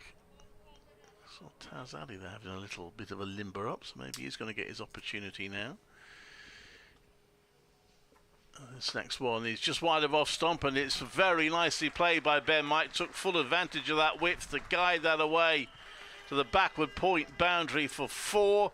And Leicestershire go in the drinks break with a hint of a recovery happening now from being 43 for 6 and now 71 for 6 in the after 20 overs. Mike's 15 has come off just 16 balls. Cox is 14 off 18, but you sort of can't help feeling that they probably still need to be there after 40 overs, let alone 20, if Leicestershire are going to sort of drag themselves back into a competitive position in the game, but it's a start. Worthy of note, that's their second double-figure over of the innings. Scores elsewhere. West Indies, having lost 2 wickets soon after lunch, seem to have rallied a bit. They're 171 for 5 in the Edgbaston Test. Ireland are 155 for 3, replying to Zimbabwe's 210 in the Test match in Belfast. In this competition, 11 o'clock starts Hampshire 285 for 8. At Southampton, Northants 32 without loss in the 6th. Kent 107 for 4 in a day-nighter at Taunton. That's in the 23rd over, obviously against Somerset. Sussex bowled out for 216, but Notts are in some trouble. It is at Sukhome. It's a outground, and Notts are 22 for 2 in the 7th over, chasing 217 to beat Sussex. Yeah, we've played there Pitch is an interesting one. It's actually going to be Jake Lintott who's going to bowl the first over of spin. From the pavilion end, number 23 on the former teacher's back. Ben Cox taking his time. Take guard, looks around him. There is a slip. Lintott's going to go over the wicket to the right-hander. Tosses it up very pleasantly. Nice loop to that one. It was fullish, but Cox didn't try and drive it away, just leant into the defensive push. The ball runs out to Miles, who's at straight-ish extra cover. Lintott bowls again, another pleasant loop. This one is pushed slightly wide, well, between Miles and backward point. As a consequence, a single is taken. Cox joins Mike on 15. Now, for the sort of bigger hitting Mike, there's a change to the field. Mid-wicket goes right back, Hamza Sheikh to the boundary in front of the bucket hat clad knot of Leicestershire supporters over there. Lintott is in to Mike, fullish outside off stump, driven out towards wide-ish extra cover. Running around is Kai Smith. Hasn't got the he's being asked to field a good 80 maybe yards from the bat out there on the long boundary, and he's quite a small fellow. He hasn't got the strongest arm. It looks like he's hope he didn't damage his shoulder throwing in there. Lintott in again to Mike, picks up a couple. He goes back, steers it out towards backward point, but a really good diving stop away to his right by Theo Wiley. Means that you heard probably Cox ordering Mike to go back. No, he screamed, seeing that Wiley had the ball in his hands. Mike bends at the knees as in goes Lintott, bowls to him, straight a line this time towards middle and leg, and Mike works it out towards mid-wicket. There is a mid-wicket though, as well as the man out on the boundary. Straightish mid-wicket, Ed Barnard. And it was to him the ball ran, so dot ball. Lintott is in and bowls again, loop, so much so that it's almost a full, well, it was a full toss. Mike stepped forward and drove it through mid-on down towards long on and takes one. So no turn for the deliveries of Lintott that landed. Mike milked it. He and Cox took 4 runs from the over. 75 for 6 is the score. Rarely does turn here. Well, expensive over last time for Craig Miles, but he's going to continue. And Ben Mike, he's just got someone with him. Is that a bit more than just a drink? Is he? Yeah, considering that Wood has just been out, the 12th man, with drinks previously, so whether he's... Is he popping a pill or something? Or? Maybe he did get hit sort of ribs, yes, elbow-ish, didn't he? Yeah. So maybe it's just a little painkiller or something has been sent out. Here's a... What would they take? An extra strong paracetamol or something? I don't know. Anyway. A bit of discomfort for him. Yeah.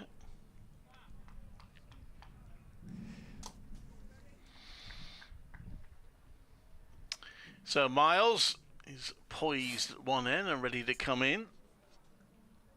Bit of cloud cover now. Ben Mike looks around him. He's on 18. And Miles bowls is going down the leg side again. Chris Benjamin takes a tumbling stop. Another wide ball by Craig Miles. It's a real opportunity here for Warwickshire to finish this game early, and they need the likes of Miles and Lintott just to back up what's gone before. Maintain the pressure. Nip another one out. Perhaps you can see your man practicing. Comes in again. Miles. That's a more accurate delivery. Ben Mike drops bat on it. Goes to backward point. There's no run. Taz Ali rolling his shoulders a few times. Legs, as he looks like leg spin. Yeah.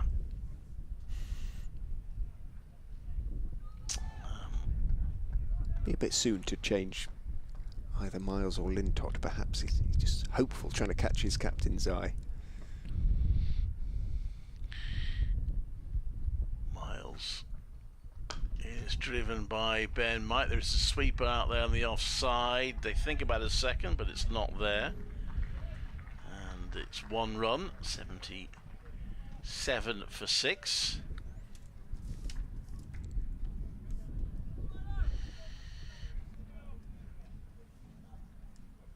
He's 18 years old.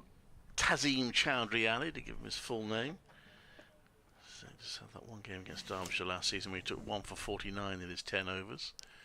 That one is hit straight to mid-wicket, and Miles strikes, and the partnership is broken up. Ben Cox going out rather tamely, in truth, hitting that straight to Theo Wiley, who didn't have to move to take the catch, and it's 77 for 7. Well, with the caught and bowls and that, you just wonder whether it doesn't look as though it's stopping on them too much. Just miss-hit shot, perhaps. But 3 fairly simple catches, the 2 caught and bowls in that one. What was a stand in the end of 34 in 6 overs.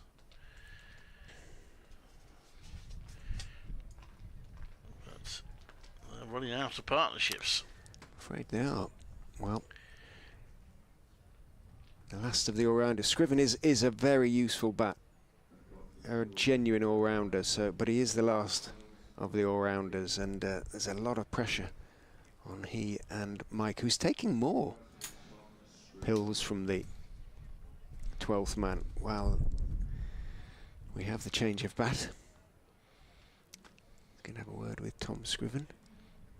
Gives him a pat on the shoulder. 8 and 88. Scriven, who's missed much of the season with a hamstring injury, picked up towards the end of the first round of, sort of batch of championship matches. Trying to remember where. It was here at Grace Road, I think. It was quite early on. And that's kept him out for a long period, actually.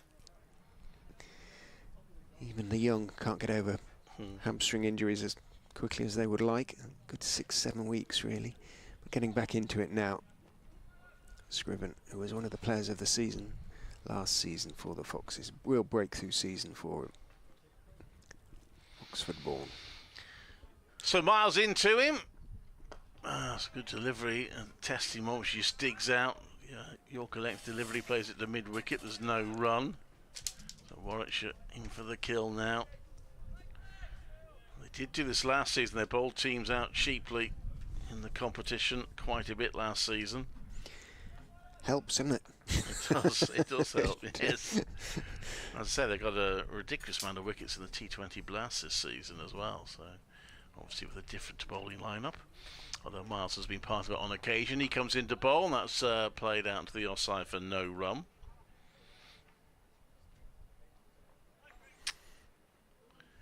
And it is 7, all the 7s, 77 for 7. Were the end to come quickly, I don't think would we have the half? Would we? We wouldn't have the sort of. I was looking at the regulations the other day. I think if it's within 30, don't worry, because there's still 3 wickets to take. What am I saying? I'm being far too pessimistic. In comes Miles. There's no wicket there. So that's pushed out by Scriven. He's off the mark, out into the deep for a single. But after an expensive first over, good comeback there for Craig Miles. 3 runs off it, but crucially the wicket, which makes it 78 for 7 at the end of 22. Leicestershire put in by Warwickshire. Not looking a bad call at the moment. No, but I think it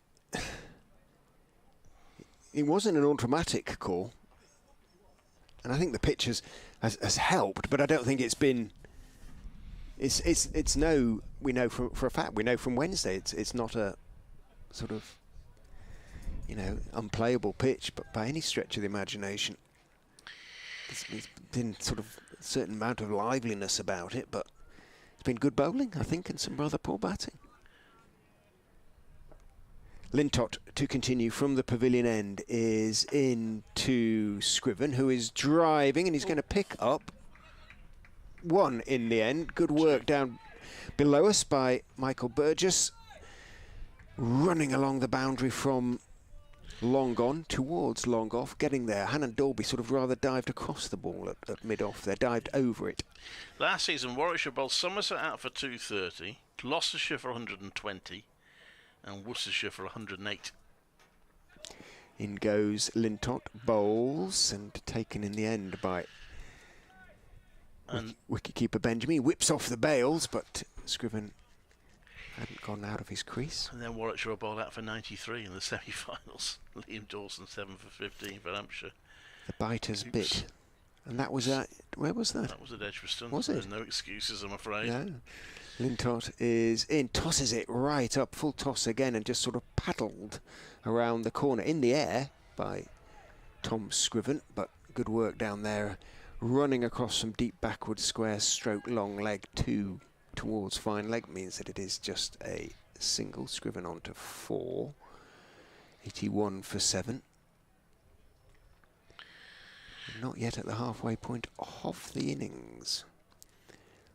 Lintott again was ready to go, but Mike hadn't taken his guard. He has to step back, bounces in again and bowls. Mike clips him through mid-on, past Ed Barnard, down towards long on, where, hiding behind a pillar, out of our sight, I'm guessing is our old friend Michael Burgess. Gets his throw, a big, strong man, Burgie. Good throw to the keeper. Lintott is in forward solidly. Is Scriven back down the pitch goes the ball. He went to obviously to Sussex from Leicestershire. Michael Burgess. They didn't want him to go, but at that stage, I think we're back in the days of Niall O'Brien, and there were a couple ahead of him really, probably in terms of wicket keeping, and he wanted to continue keeping. In goes Lintott, bowls, wristy flick from Scriven, leaning forward, working the ball out towards mid-wicket. Hamza Sheikh comes in from the boundary to field. One is taken, 83 for 7 after 23. He's developed his wicket-keeping really well. I think he effectively was Tim Ambrose's replacement. Once Tim Ambrose's brilliant career, came to an end. But his wicket-keeping has improved markedly. It was a little bit of a personal blow to him when Warwickshire signed Alex Davis, but he's kept the gloves in the Championship and the 50-over competition, but he's hasn't really been involved in the T20 blouse, which I know was a source of frustration for him. I was surprised about that. Yeah. Miles comes into bowl, and that's played down to third for a single. There's a few Warwickshire players who feel a bit hard done by not being in the T20 blouse. Now, the problem for them is they keep winning matches, so you can't really argue with it. No, you can't bang on the coach's door, can you, and say, I should be playing. Well, but yeah, I think Michael Burgess certainly considers himself unlucky. The irony is he might well have got in the team when Alex Davis missed a game through injury, but he was injured himself then, so missed out. And Chris Benjamin kept wicket as he's doing today. Miles into bowl, and that's played back down the pitch to mid-on. There's no run.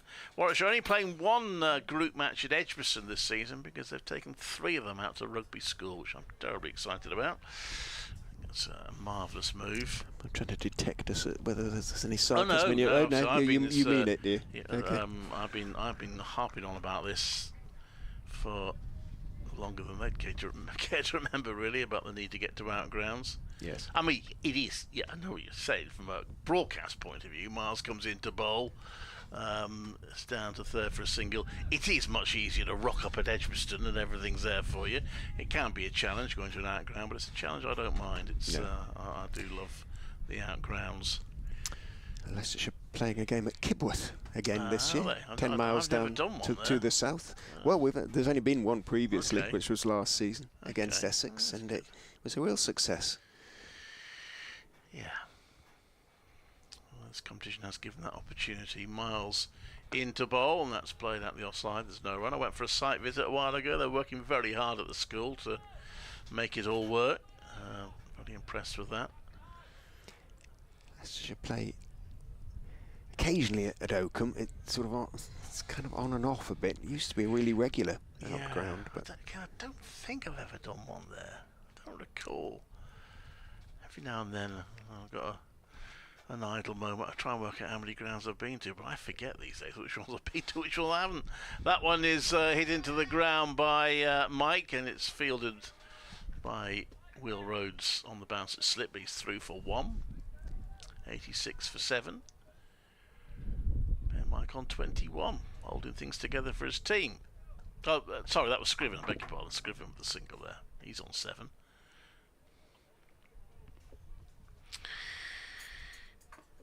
Crowd a little bit of a hush at the moment. Stunned, I would think. Miles. Also, Mike has lobbed that high in the air. Is he going to get away with it? No, he's not. Or he shouldn't. The catch is taken by Taz Ali. It was an awkward one. It was floating in the air for a while and going over his head. The young man probably had his heart thumping a little bit there, but he took the catch well, and Ben Mike goes for 21, and Leicestershire, as Mike always furious with himself, he should be. 86 for 8. I'm afraid he should be. Second wicket for Greg Miles. Not much to be said. Good catch. We'll stress the positives from Warwickshire's point of view. Perhaps hurried on to Ben Mike, but he'd got in, and well may he sort of swing his bat against his pads in the ground as he walks off. And given he and Scriven the last of the two sort of recognised batsmen, and that just wasn't the right shot for Ben. Even the Tanner announcer sounding a bit fed up now. He kind of always does. He's a touch lugubrious at the best of times, but yes, that the state of the game is not going to help his state of mind. The best was at Edgewortham at one point. The scorer at the time, David Wainwright, had the tannoy mic. Jim Troughton marched off after getting out. He said, Jim Troutner out a rather loose shot. What? He's a look around and is startled. Yeah. Thank you very much. My goodness. That's what the answer should do more. Personal criticism is all right up to a point, but across the tannoy when you've just got out probably isn't the time or place, is it really? But there you go. So Chris Wright. Well, we know about him, of course. Brilliant time up. Warwickshire won the county championship with them. After a difficult season, I think that's fair to describe it as so far. Given his personal circumstances, returning from a drugs ban. His second game. Interview with him in the Guardian newspaper today.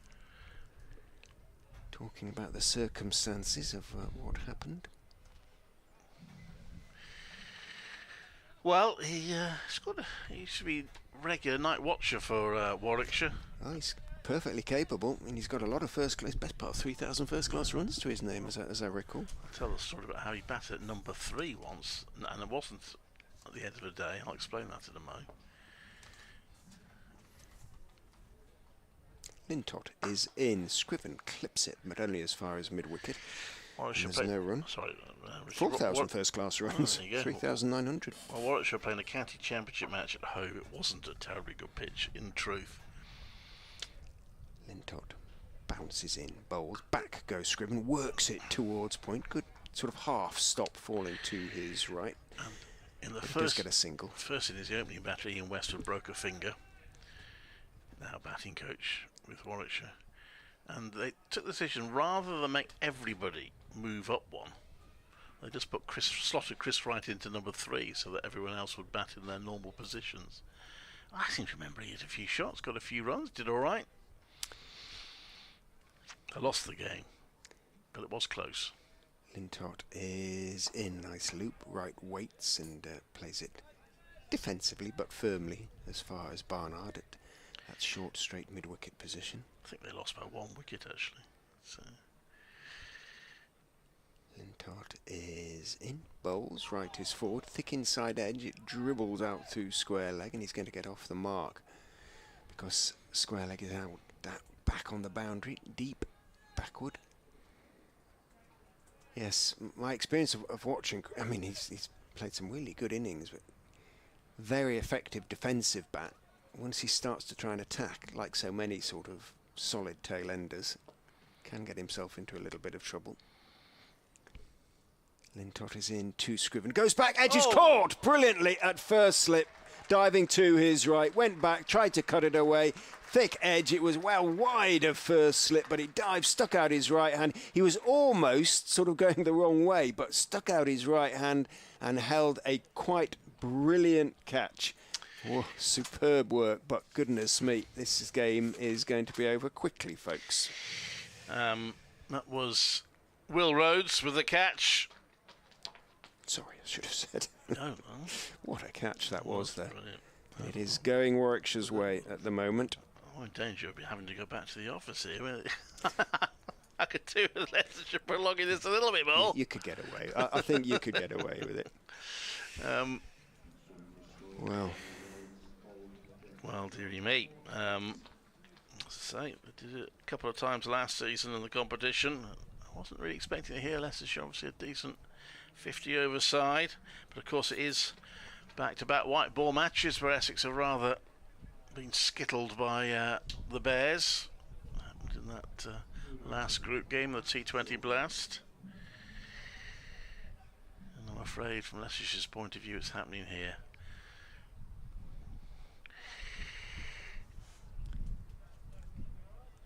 There hasn't been a chance missed, has there? I don't think. No, I don't think so. Hasn't.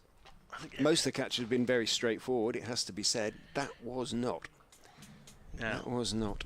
Ed Barnard, you are the captain, so you have the captain's privilege. You need to bring yourself back on, see if you can get a fifer. I don't think he can really, with Miles and Lintott having taken wickets in each of the preceding overs, can he? 88 for 9. Well, Matt Salisbury comes to the crease. He's a capable tail ender. He's got 2 slips behind him as Lintott goes. Ooh, that stayed low. He stayed on the back foot and manages to work it back down the pitch towards the wicket taker. Jake Lintott joins the Warwickshire ranks with a positive number in their wicket taking column. He has 1 for 11 from 3 overs. Barnard hands the ball to Miles. There you go. He's not. Everything's going so well for Ed Barnard. I don't think he's going to disturb the rhythm of how things are going.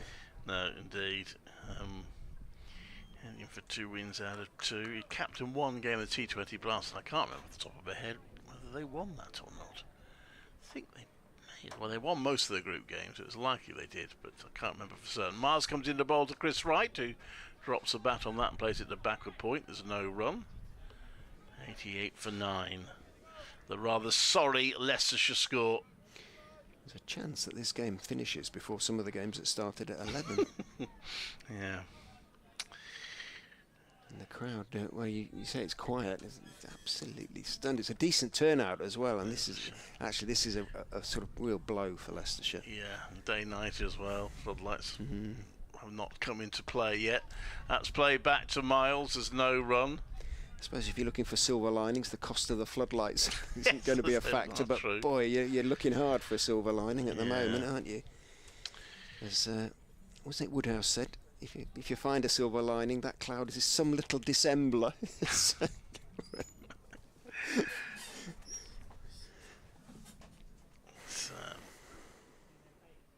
In he comes to bowl Miles, and a bit of bounce played into the ground by Chris Wright.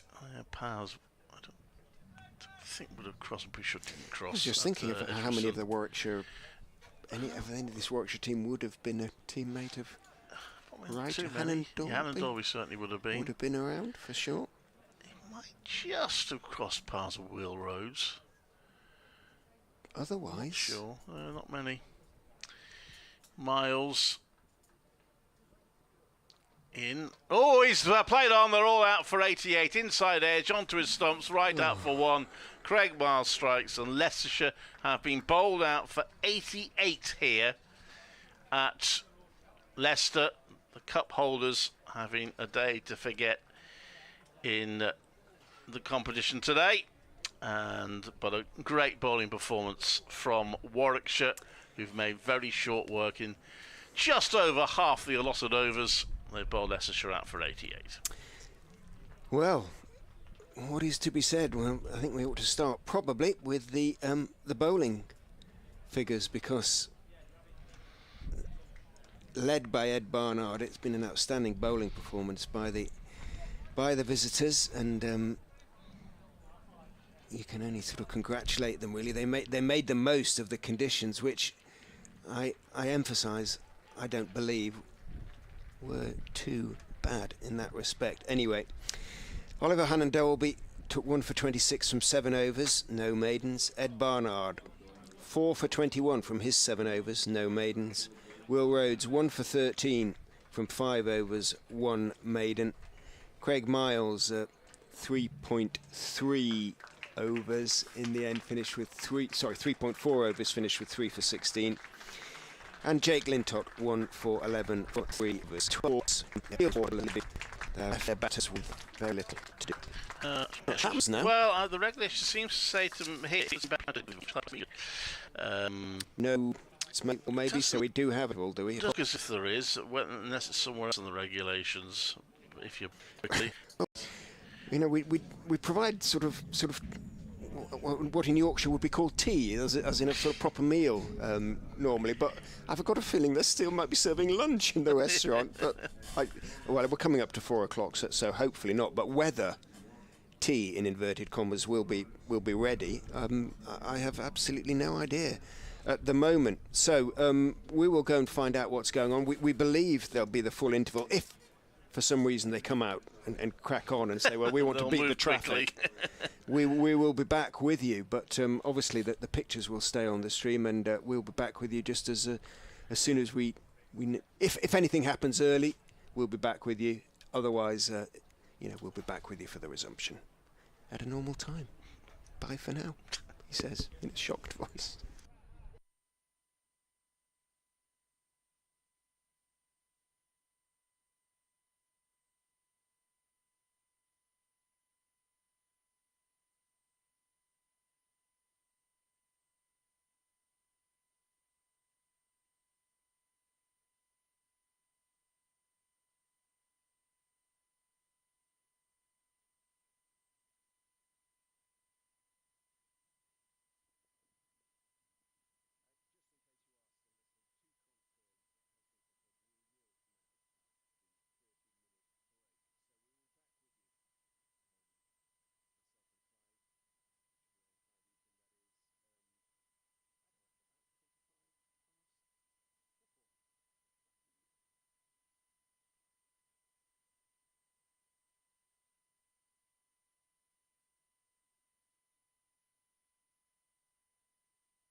Go and enjoy yourself. At the stumps. Oh! Yeah!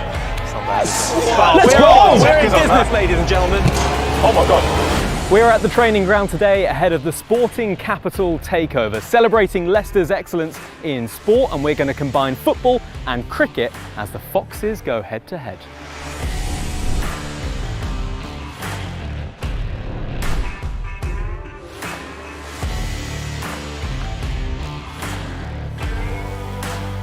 Okay, challenge number 1 is our touch and throw challenge. Now this is going to be a relay challenge between the teams. You're going to have 90 seconds and you need to try and receive a football, touch it inside the quadrant that we have for you. If you do that successfully, you will then be fed a cricket ball and you're going to need to throw that at the stumps. You'll get 5 points if you hit the stumps. 90 seconds on a relay to try and get as many points as possible. Let's do it. Right, 90 seconds on the clock for Louis and Connor. Go. I'm on, Luke. Delivery, he's got to control it in the box, does that very well, which here. means he can now receive a ball to throw at the stumps. Oh, yeah! It's not bad, is it? Oh. Oh. Yeah, love that. It's in, good stuff. Harry, is your technique going to be just, what, standing on the ball? Or? I'm going to use 2 touches, yeah. Oh, double touch? Yeah, double touch. The old double touch. Oh, go on, it's in. It's in, you're all right. Come on. Oh, look at my, he hit it. Ben, how's your throwing? You don't take throw-ins, do you? Yeah, no. It's a different kind of technique as well, isn't it? It is different. I'll give you that. Connor Cody at the stumps. Posting out. Yeah, I'll do that. Decent touch. Get the ball. 5 feet. Oh, wow. Hey, that ball. Don't send that one to the coaches. Mate, the tape. Slipped. Terrible. Here it slipped out the hand, yeah. Oh! That's 5 points for Connor Cody and 0 for the professional cricketer. Ah, look at my mate here. Louis, you're flying, mate. Oh, a bit more like it, but didn't hit the stumps. Decent touch on him, this Connor Cody kid. They've done well here. How long we got left on timer? Love it, love it, love it. Okay, 10 seconds remaining. Oh, yeah. Can we get one more hit at the stumps? Oh, it's outside the area. No, it's got to go again. He's got to go again. Come back. You got to go again. One more, last one. No, this is the last one for Connor. Let's see how he gets on. Come on, shy at the stumps. Come on, stumped. Oh. All right, 90 seconds on the clock for Harry and for Ben. Go. Hang on a minute. What was that? Yep. What was that? The feed was fairly easy, but anyway. No. Spindles, though, misses the stumps. Yeah. And Nelson with the touch. That was a much more difficult feed. What's that? But you'd expect that. He is a professional footballer. Oh! He's in trouble. No, what? How many touches? Yeah, that was pushing the boundaries there from Harry Swindles. No. They're in trouble here. They're in trouble. What are you putting it? What's it? We could be in Throw it! Why are you not throwing it? No. He knows. He knows. That's an honest man right there. Got to control it inside the area, and he does it this time. Put it on my head. Look at the intensity. It attacks that ball. That hit. No, That hit. bounced over. Oh, it didn't hit. Won't say anything about that ball being outside the box. Oh, that's more That's like 2. it. See how we threw that though? It was so safe. He's put it out of the box anyway. Shambles are feet. He's feed. 20 seconds remaining. Oh, find it! Fumble. That's fine though. Hits the stumps. 2. 3. 2. The first one bounced over. Okay, 10 seconds remaining. Hit the stumps. No, Ben. Here we go. It's a game of fine margins. Harry Swindles for the stumps. No. That was a long 10 seconds. 5. Trouble. 4. Watch the windows. 3. Watch the windows. 2. 1. Time is up. Stop feeding. Stop throwing. Let's tally up the scores. Right, that is touch and throw done and dusted. The stalwarts hit the stumps 3 times, so 15 points. Just the 2 for you, graduates, I'm afraid. So 15-10 with 1 challenge remaining.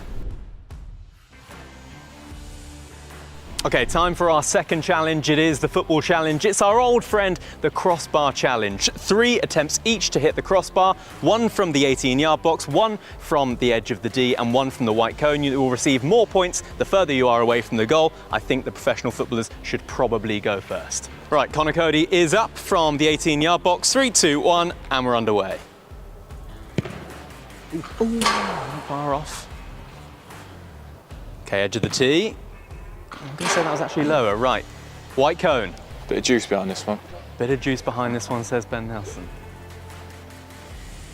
Steps up. Oh, it's not bad. That's nailed it. It's kidding me. Bad, but just not quite good. Kidding me. Right, next up, Ben Nelson. Straight away. Come on, Nels. 5'7" doesn't really help being a goalkeeper. Put your foot through it. Right, Ben Nelson, from the 18-yard box, in your own time. He took a deep breath. What? Ronaldo? Yes. Oh, that is the crossbar. Come on, partner. That is 1 from 1. 2 out of 2. Oh, that's 2 from 2. Go on, partner. For 3 from 3. Yeah. Go on. So good. Come on. Does he do that all the time? I never expected that. Well done, mate. Well done. Good play. Okay, right. Now time for the cricketers. This could be interesting, right? Louis Kimber, you're up. Now, I'll level with you, there were a lot of penalties being taken in the warm-up by the Leicestershire Foxes lads. I don't know where it's come from. They weren't great. Just see there's one ball there, actually in the, lodged in the wall. When Not are we in? great. I might do the old deep breath technique. Right, Louis Kimber. It helped him. Hey. Deep breath technique. Calm yourself From down. the 18-yard box. Go for it. Steps up to the plate. Here he is. Yes! The crossbar. Let's We're go! on. We're in Because I'm business, that. ladies and gentlemen. Oh my God. Oh my God, let's I heard do it. that. I think I heard it. Missed right from the white cone. No, Oh, Louis, that's so bad. I tell you what, 2 out of 3. Well Side done. bar. Hey, the attacker's on 2 that as out well. of 3. That was 2. 1 out of 3 ain't bad. 2 out of 3. 2 out of 3. We'll get a You got a zoom on second it. one?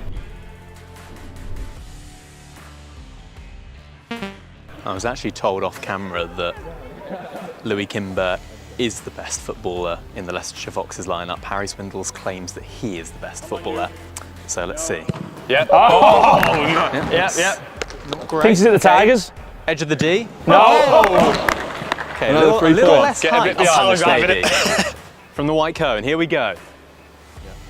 Steps up to the tell you plate. That what. looks good. Hey, it's not a bad Dips effort. just above Not a the bad effort. crossbar. Well played. 0 from Well 3. done. Well done. Well played, fellas. Really good. Well done. Okay, you. okay. I know. Thank you. Best I've ever seen you Handshakes all perform around. that. This is nice. Very sporty. Jesus. Right, should we get some scores on the doors?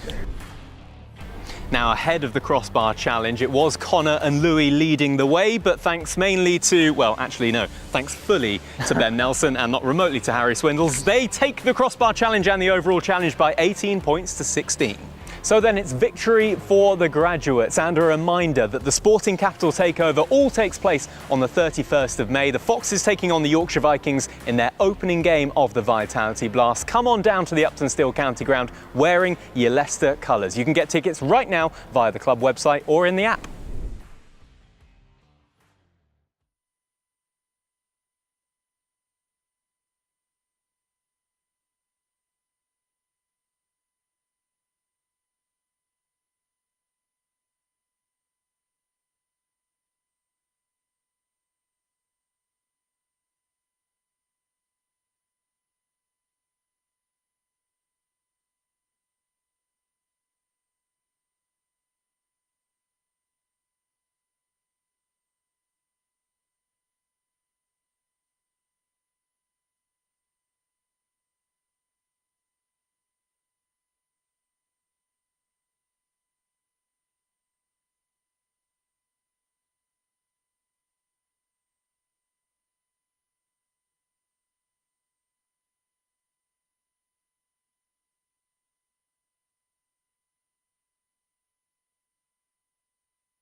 Give me the green light, cause I'm ready to go. Let's have a good time. Let's go. What you waiting for? You only got one life, and we gon' live it up. So give me the green light. light, cause I'm ready to go. Oh, oh, oh, yeah, yeah, yeah, yeah. Oh, oh, cause I'm ready to go. Oh, oh, oh, yeah, yeah, yeah, yeah. Oh, oh, cause I'm ready to go. Oh, oh, oh, yeah, yeah, yeah, yeah. Oh, oh, yeah.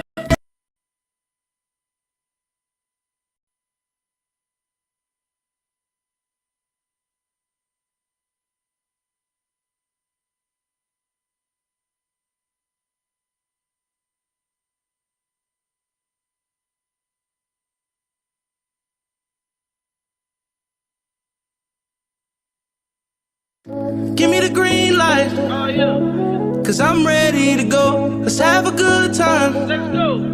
What you waiting for? You only got one life, and we gon' live it up. So give me the green light, cause I'm ready to go.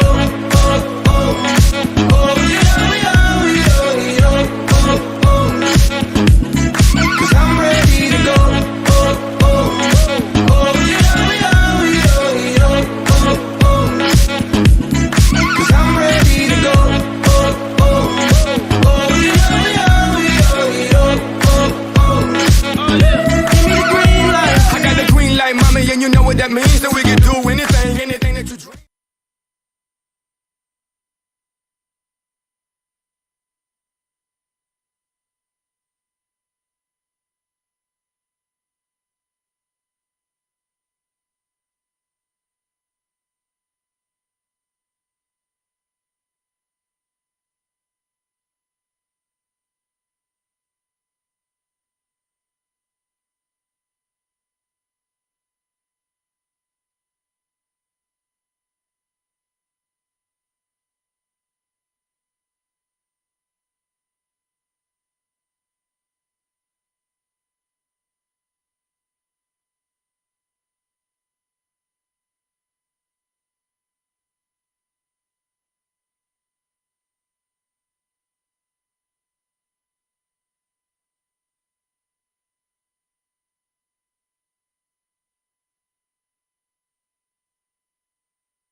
Well, welcome back to the Upton Steel County Ground for the resumption of this one-day game between Leicestershire and Warwickshire. Chris Wright opening the bowling for the Foxes, swings one past the outside edge of Theo Wiley's bat from the Bennett end. Remember, Leicestershire have been bowled out for just 88.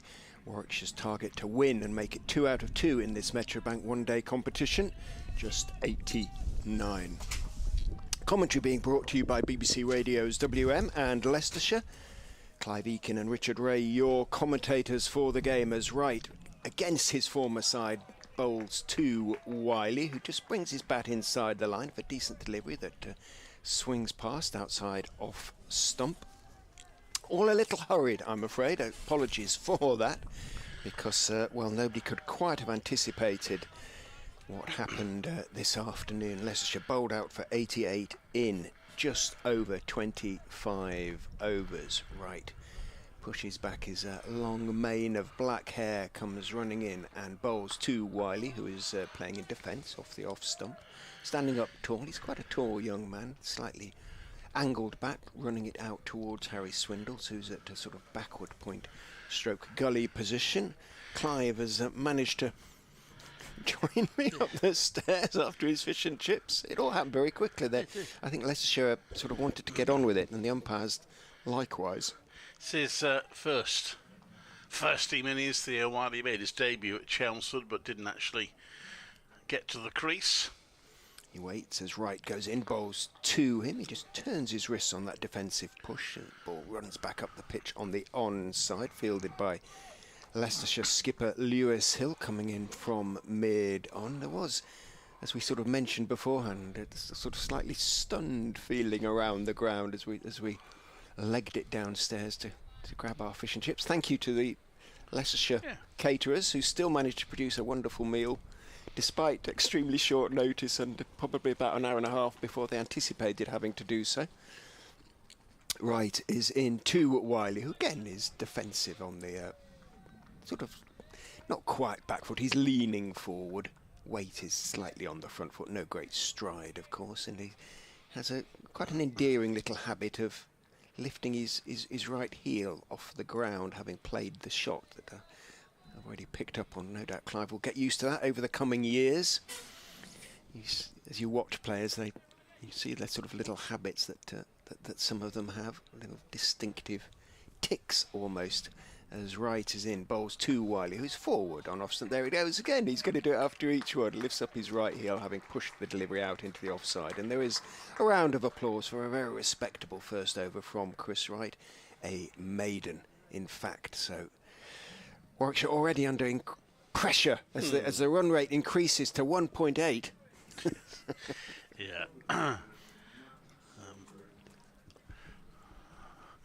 Well, can Ed Barnard make it 2 matches in a row where he's not off the field? I have to correct myself, and thank you to Coach Mark Robertson. I was being a bit daft when I said that he captained the T20 Plus. Of course, he wasn't a regular in that team, so Danny Briggs it was his vice captain. He captained in the T20 Plus. So this competition is Ed Barnard's first captaincy, and so far he's finding it. He's probably saying to Alex Davis, I don't know what the fuss is. It's easy. Just get your bowlers. Well, you lead your bowlers to take a quick 10 wickets, and well, what's his average with the bat in this competition? Well, he hasn't got one this season because he's not. I was thinking of the Staffordshire game, but it doesn't count. I think it might have been not out in that as well. I can't remember anyway. That one's left by Barnard, Salisbury the bowler.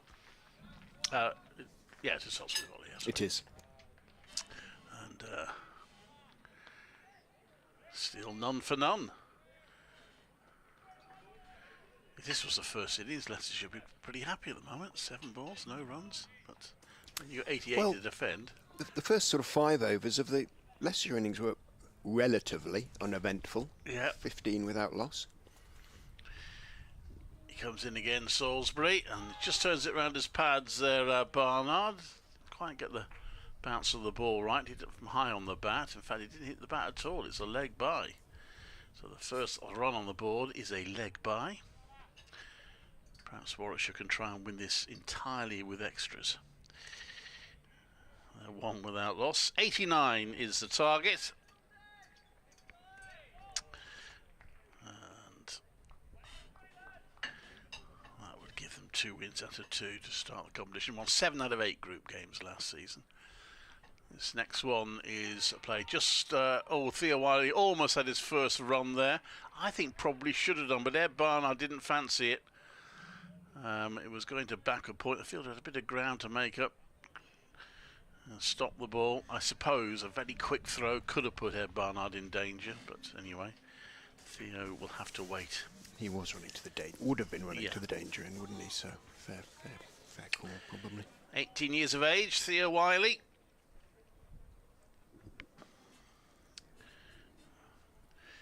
This next one, he turns round to mid-on, and there is his first senior run, wide of mid-on, Theo Wiley. Well done to him. Playing for the England 19's white ball team.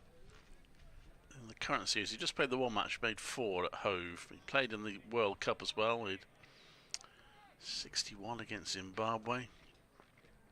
A couple of half centuries in T20 games for the second 11 this season. Now it's Barnard on strike. Ooh, and that one beats the outside edge as he nudges at it. Good delivery from Salisbury.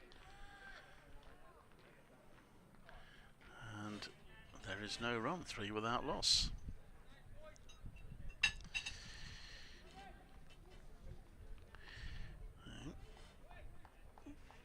Russia need to make sure they get these without too many dramas. Salisbury number 18 on his back. Pauses at the end of his run up. Umpire is... Oh, what's the umpire? Two umpires are talking to each other. I'm not sure what that was about. Anyway, we're ready to resume. And it's Salisbury. Into bowl. Oh, and Barnard, a rather loose swish at that one as it drifted away. Taken by the wicketkeeper. Decent over. Warwickshire. Maybe that's what the scorers are on about. The scoreboard was wrong. It's 2 without loss. They had it the over finishing and over early. So they again, they've been a little bit anticipatory, haven't they? Or whoever's operating the electronic scoreboard. It's been much faster for this game, but almost too fast, it would appear on occasion. Duckworth Lewis, you see, just ahead, only just ahead.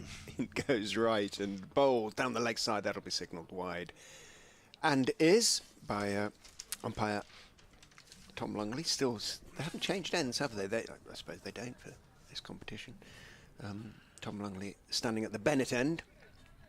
James Treadwell standing at the Pavilion end here at the Upton Steel County Ground, Grace Road.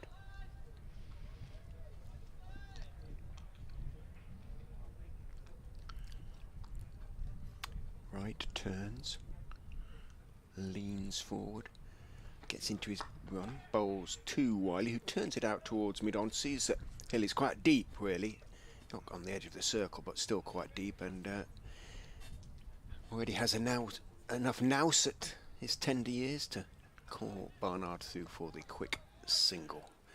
Moves on to 2-4 without loss. Yeah, it's a good little tip and run from Theo Wiley.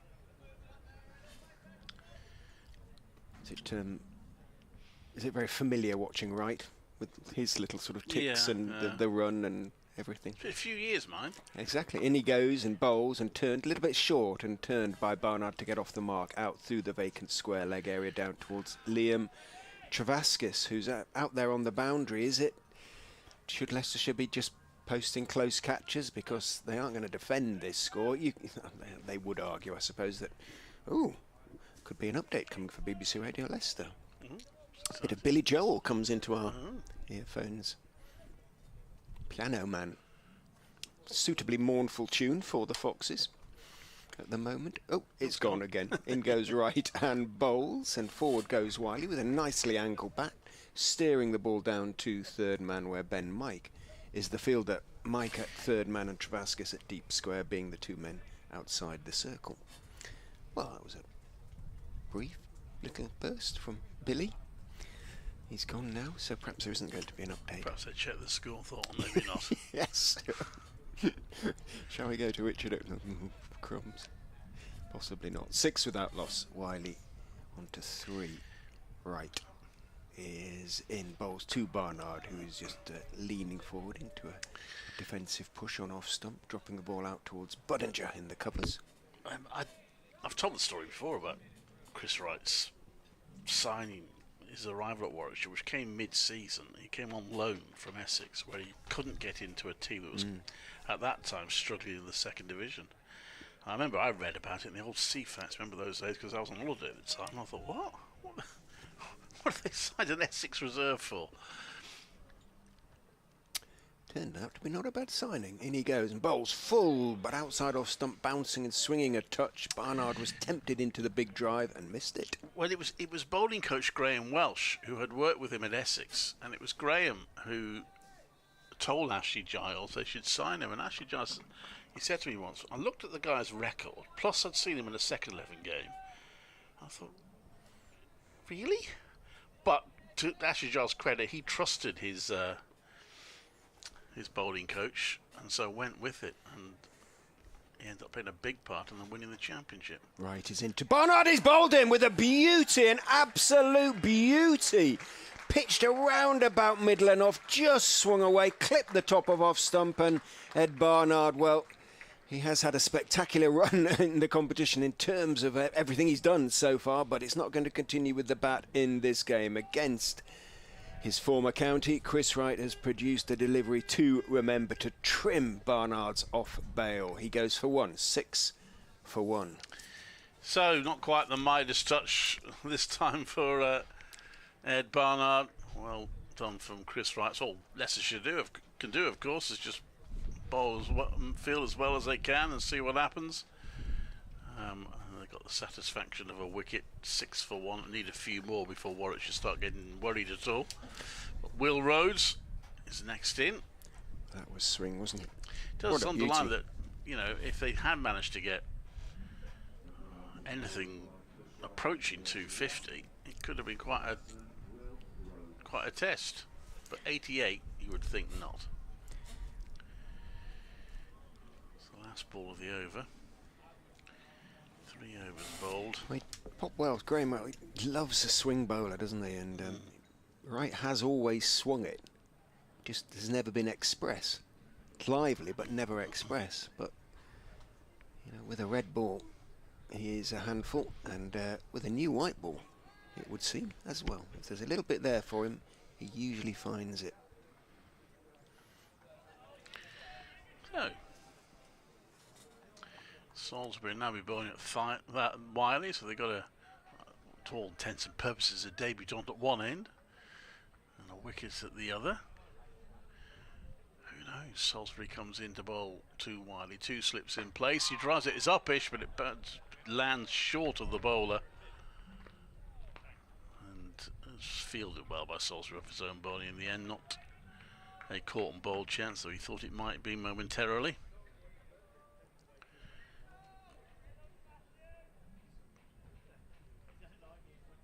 So for the first time in the competition this season, Ed Barnard's in the pavilion watching the action and not out on the field of play. But he has got career best bowling figures in this match. This one, Wiley turns around his pads. They've gone through for a quick single. It's well judged. And Wiley moves on to 4. 7 for 1.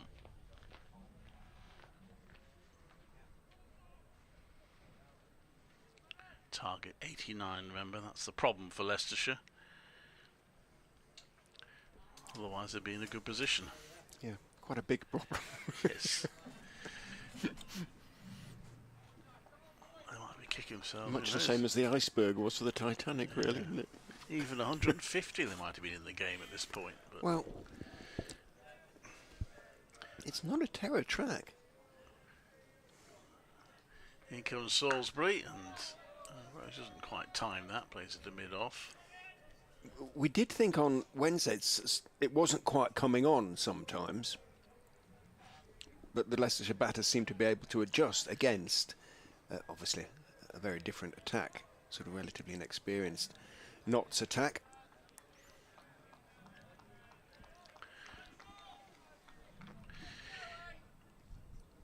In comes Salisbury. And Rose plays that one solidly, defends it, hits it down into the ground. He is yet to score. We're in the 4th over. Warwickshire need another 82 for victory. They are 7 for 1. Losing Ed Barnard for 1. Falling to the former Bear, Chris Wright.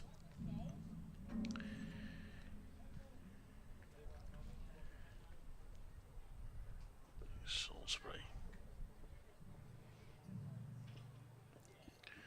Bowling right arm round the wicket to Rhodes, who pushes out to the offside for no run.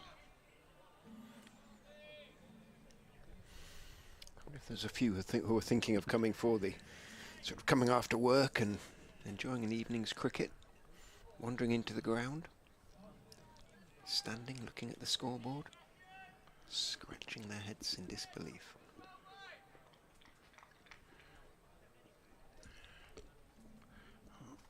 In comes Salisbury, and that's played a backward point for no run.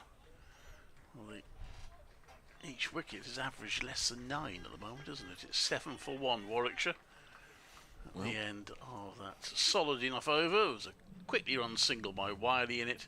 He's on 4, Warwickshire 7 for 1. And behind on Duckworth Lewis, I might add. Okay. The rain came, of which there is absolutely no sign. I quickly add, but there you go. Wright has to do what Ed Barnard did, and maybe even more. Barnard with the ball, finished with 4 for 21 from the 7 overs that he bowled.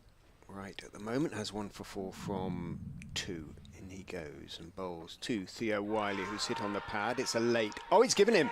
He has given him. Well, it was a very late appeal from Chris Wright. The wicketkeeper and the slips went up, but it kind of looked a little bit highish to me, but Wright has picked up his 2nd wicket, seamed back in. Tom Lungley gave him out. For me, that was a little bit delayed. We'll have to have a close look at the replay on that one. Yeah, I thought height would be potentially the issue, but umpire felt that was hitting. And Theo Wiley, well, he's got 4 runs on his first senior innings in the patch. Well, 7 for 2. 2 more quick wickets, and might Leicestershire actually be in this? 89's the target. Well, it's just 7 for 2. 5th over. Don't judge a pitch until both sides have batted on it. But we have seen a side bat on it and make a lot of runs on it, but different attack. Well, in comes Hamza Sheikh. Probably not quite, might not have anticipated batting necessarily in this game. No, and he'd be pleased to get the opportunity because he was out for a duck at Chelmsford. But not easy conditions, it would seem, for him out there. Should just got to be a little bit careful here that they don't give the home team and the home crowd anything to latch on to.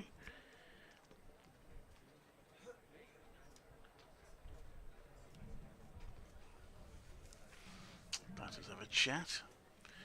Rose hasn't been out there all that long to be able to work out what's going on, but he imparts some information to Hamza Sheikh, who scored a century in that youth test at Cheltenham. Also scored 80 odd for the counties 11 when they took on West Indies at the start of West Indies tour. So he's an exciting prospect. West Indies, by the way, are doing 6th wicket pair, doing pretty well. 224 for 5 now. Dedgers. So Sheikh looks around him. 2 slips, Hanscom and Rahana alongside Cox as Wright is in, bowls to him. He's turning it very nicely out towards mid-wicket. The foolish delivery off his legs and taking 1 as Lewis Hill moves across. Just hesitated there, thought for a second. They might have thought about it 2, but no, there was never really a chance there. Oh, but he timed that one very nicely. Young Hamza Sheikh and slightly less young Will Rhodes will now face Chris Wright just checks his guard with umpire Lungley. 8 for 2. Well behind on Duckworth Lewis now. It's an extraordinary game this has been and continues to be. Right. It is tail up, runs in, bowls 2 roads, is turning him neatly off his legs down towards fine legs. Should be 2 there. They do turn for the second because Mike is sort of throwing on the turn and with all his momentum going in the other direction, can't get a strong throw away, and in the end the 2 was comfortable enough. Warwickshire into double figures, 10 for 2. Rhodes off the mark with that couple. A little bit more noise from the Leicestershire supporters now, understandably enough, seizing on just the faintest little bit of hope as Wright is in, bowls outside of stump. He's going to give away a single there. Not really given away. It was nicely played though by Rhodes, stepping forward, playing with an angled bat, working the ball away through the vacant gully area down towards third man where Salisbury is the fielder. Single taken, Rhodes on to 3, 11 for 2. Amused discussion, judging by their faces, between Lewis Hill and Will Rhodes, who will be old opponents. Played against each other many a time. Wright is in to Sheikh, who is forward on off stump, in defence, almost walking forward into the defensive push. Budden just seizes on the ball in the covers. No run.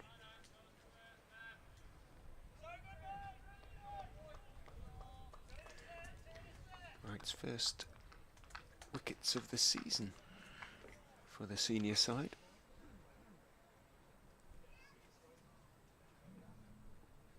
Did open the bowling against Notts. Comes in and bowls. Oh, beautifully clipped away through mid-wicket by Sheikh for 4. What a lovely shot that was. Fullish and just and straight enough really for him to clip away, but that was a sweet piece of timing, Clive. Yes, it was a lovely shot. He'd be relieved to have got that out of his system. He's now Warwickshire's top scorer on 5 not out. He still want to steady things and stop all this nonsense and get Warwickshire somewhere close to where their victory target is.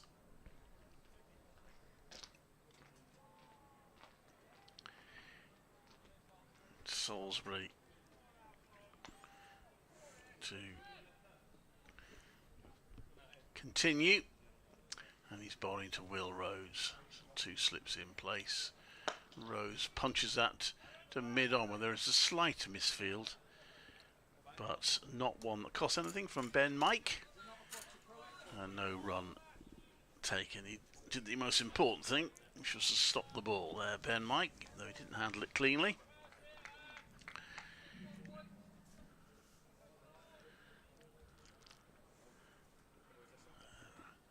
Salisbury turning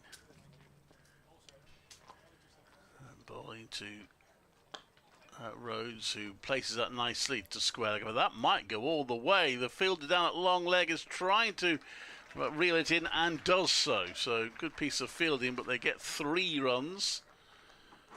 As Will Rhodes there, he doubles his score, 18 for 2.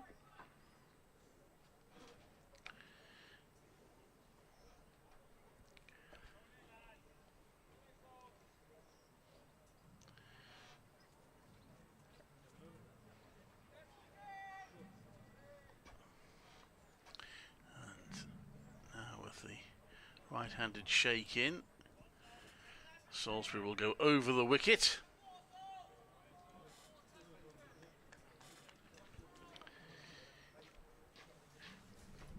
And comes in now. Shake. Bat in the air. Waits. Arcs his bat down on that. Plays it into the offside for no run.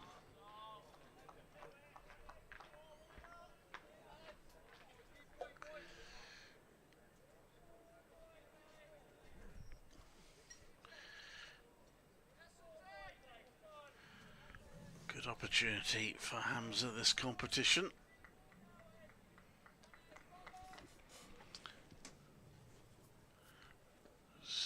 Salisbury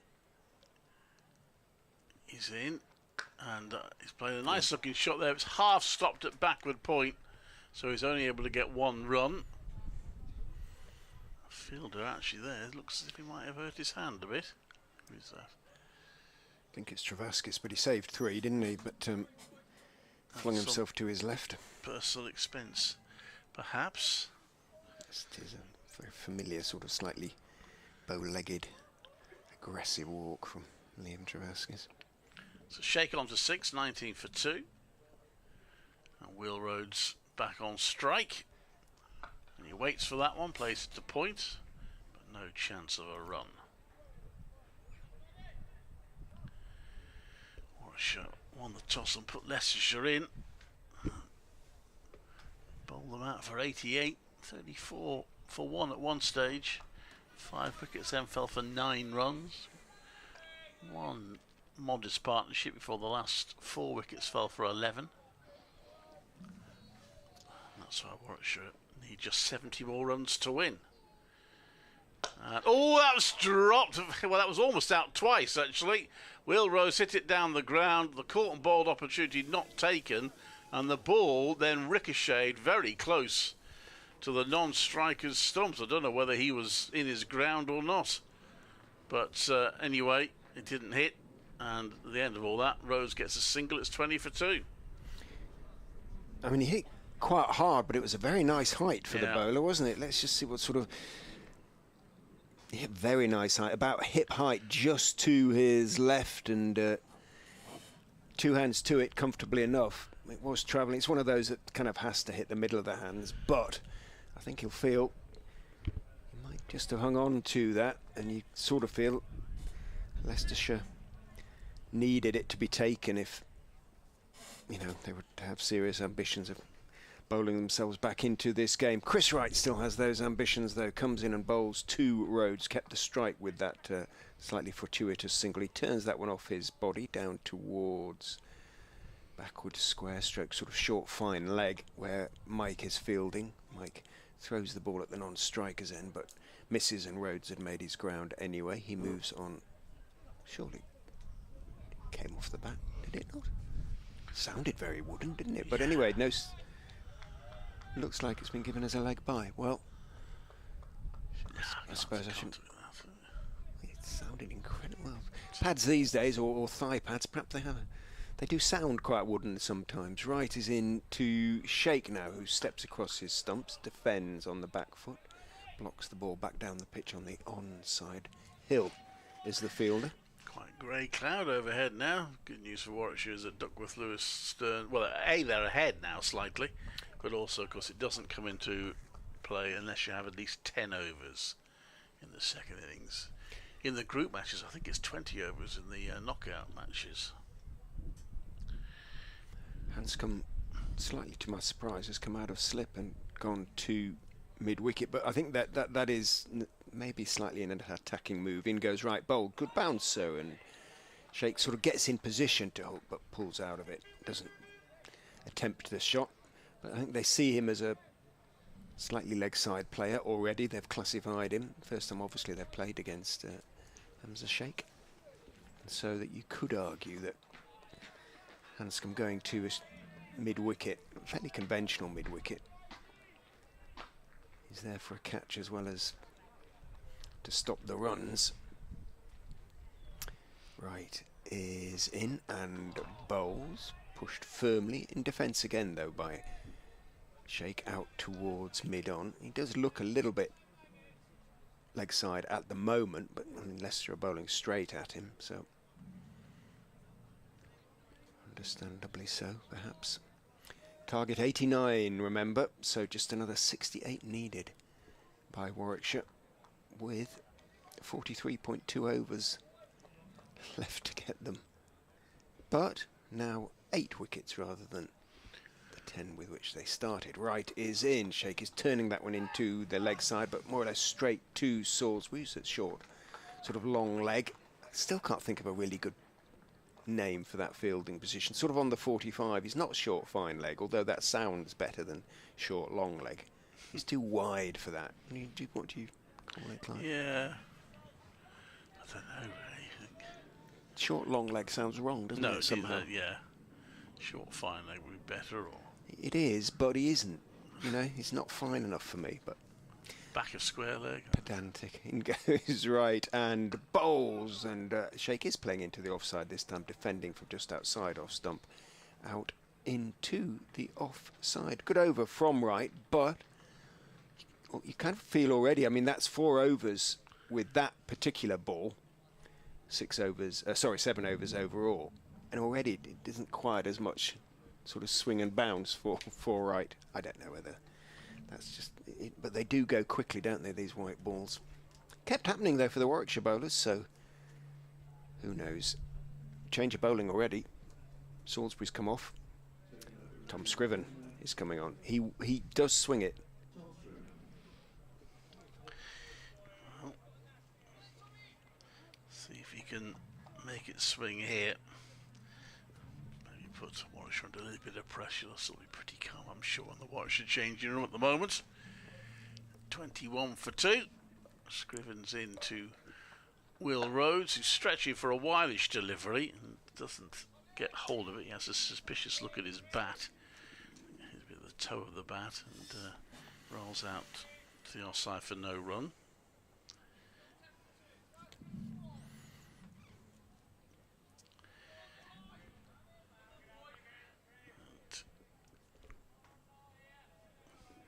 Scriven's turns.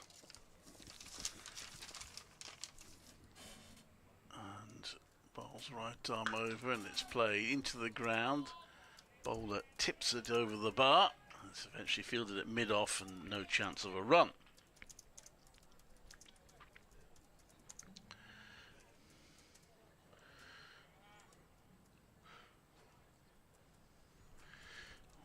Looking to win a low-scoring game, having previously won a high-scoring game this season of the competition.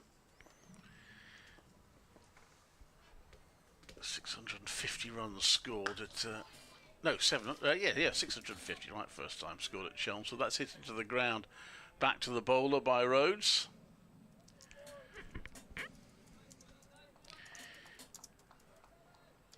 Quite a grey cloud overhead. Warwickshire, for what it's worth, need to be 20 at the end of this over, and still 2 wickets down to be ahead, or to be actually on par on Duckworth Lewis Stearns. So they will be ahead as long as they don't lose a wicket. And Rhodes runs that to just back of point and gets a single. It's on to 8, 22 for 2.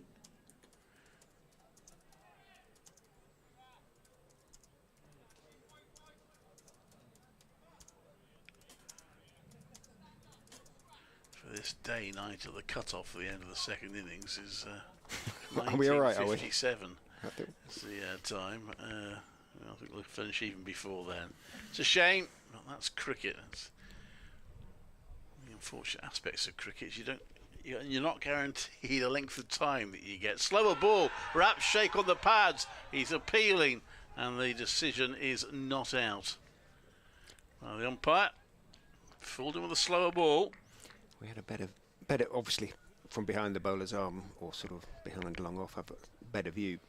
And the bowling's from the pavilion end. A little bit touch leg side. Or maybe. Let's have a look, see. Very well worth a shout. Let's have a look. Yeah. So Sheikh survives. He's on 6. Just one slip in place for him as he pushes out to shortish mid-wicket position, about 4 pitches away. On the ground, no run, end of the over, tidy over. Warwickshire after 8 overs are only on 22 for 2. But they are only chasing 89 to win.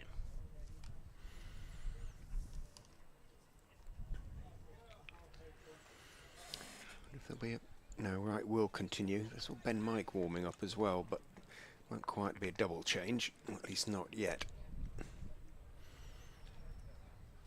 Right, 2 wickets to his name, and be understandably keen to continue.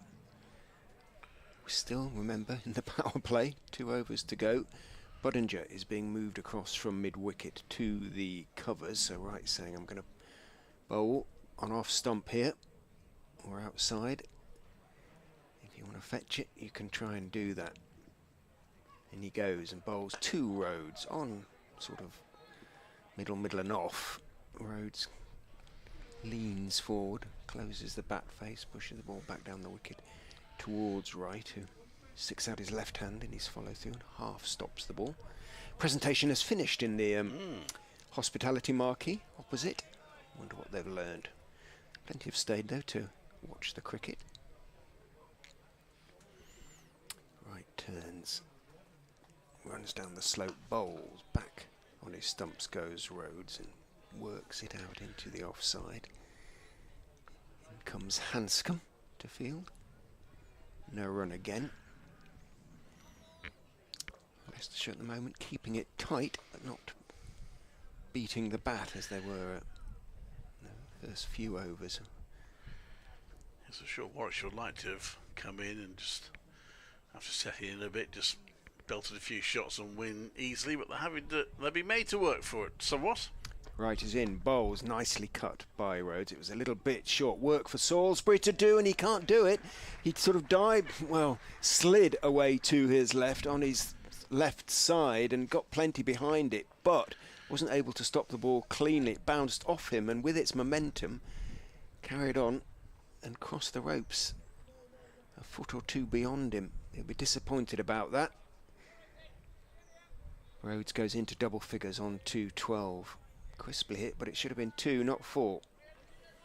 26 for 2. Salisbury lay for a moment or two face down, knowing he should have stopped that one.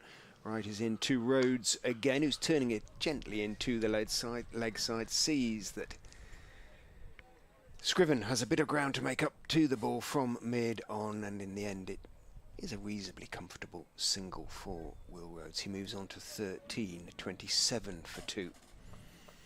Playing a ideal sort of little innings at the moment for his side. I've described him as a Yorkshireman. He was actually, although he played for Yorkshire, he was Nottingham born, wasn't he, Will Rhodes? He was, yes. In thinking about it. In goes Wright, clipped neatly off his legs by Hamza Sheikh, but a good diving stop away to his right by the veteran Hanscom means there's no run. She supports Hull City, so... My man. You as well? I'm from the east coast of Yorkshire, okay, yeah. Mark Robinson's a Hull fan.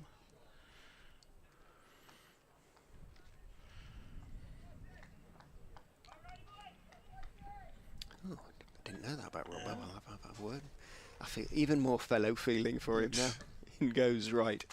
And bowls, Shake. Ooh, thick inside edge. That one might just have come back into him. What Barnard did really well as getting a little bit of outswing, it seamed him back in, didn't he, from time to time, sometimes markedly. I'm going to have to go in a moment. But just to mention, I heard it mentioned, I think again on Test Match Special, Mark Robinson used to, and I was there when he broke the record, he used to have the record for the most consecutive ducks of first-class cricket, but somebody's taken it away from him. I forget who. We've got to find out somebody who. has broken that record, so he no longer holds that record. Because Robbo, well, it made him famous, really, didn't it, in a way? Not that he isn't already. And not that he won't be too unhappy to see the back of that. I don't know, maybe he will, actually. It's sort of, probably didn't mind too much. Scriven is ready to go from the pavilion end. Something has caused a slight delay. Somebody's car alarm in the players' car park has gone off. It's been switched off rapidly as Scriven is in to Rhodes, who's leaning forward. Not a pacey delivery, a little bit of shape back towards him from just outside off towards off, but plenty of time to adjust, defend it out into the offside. 27 for 2 after 9.1. So these two already put on 20 for the third wicket, and only need another 62, so well over. We're getting on for a third of the way towards the target now. Scriven is in, bowls again, a little bit of shape back into the left-hander from just outside off stump, and solid defensive push. Sees the ball run out towards mid-off, where Leicestershire skipper Hill is the fielder. Mike continues to warm up energetically at mid-on.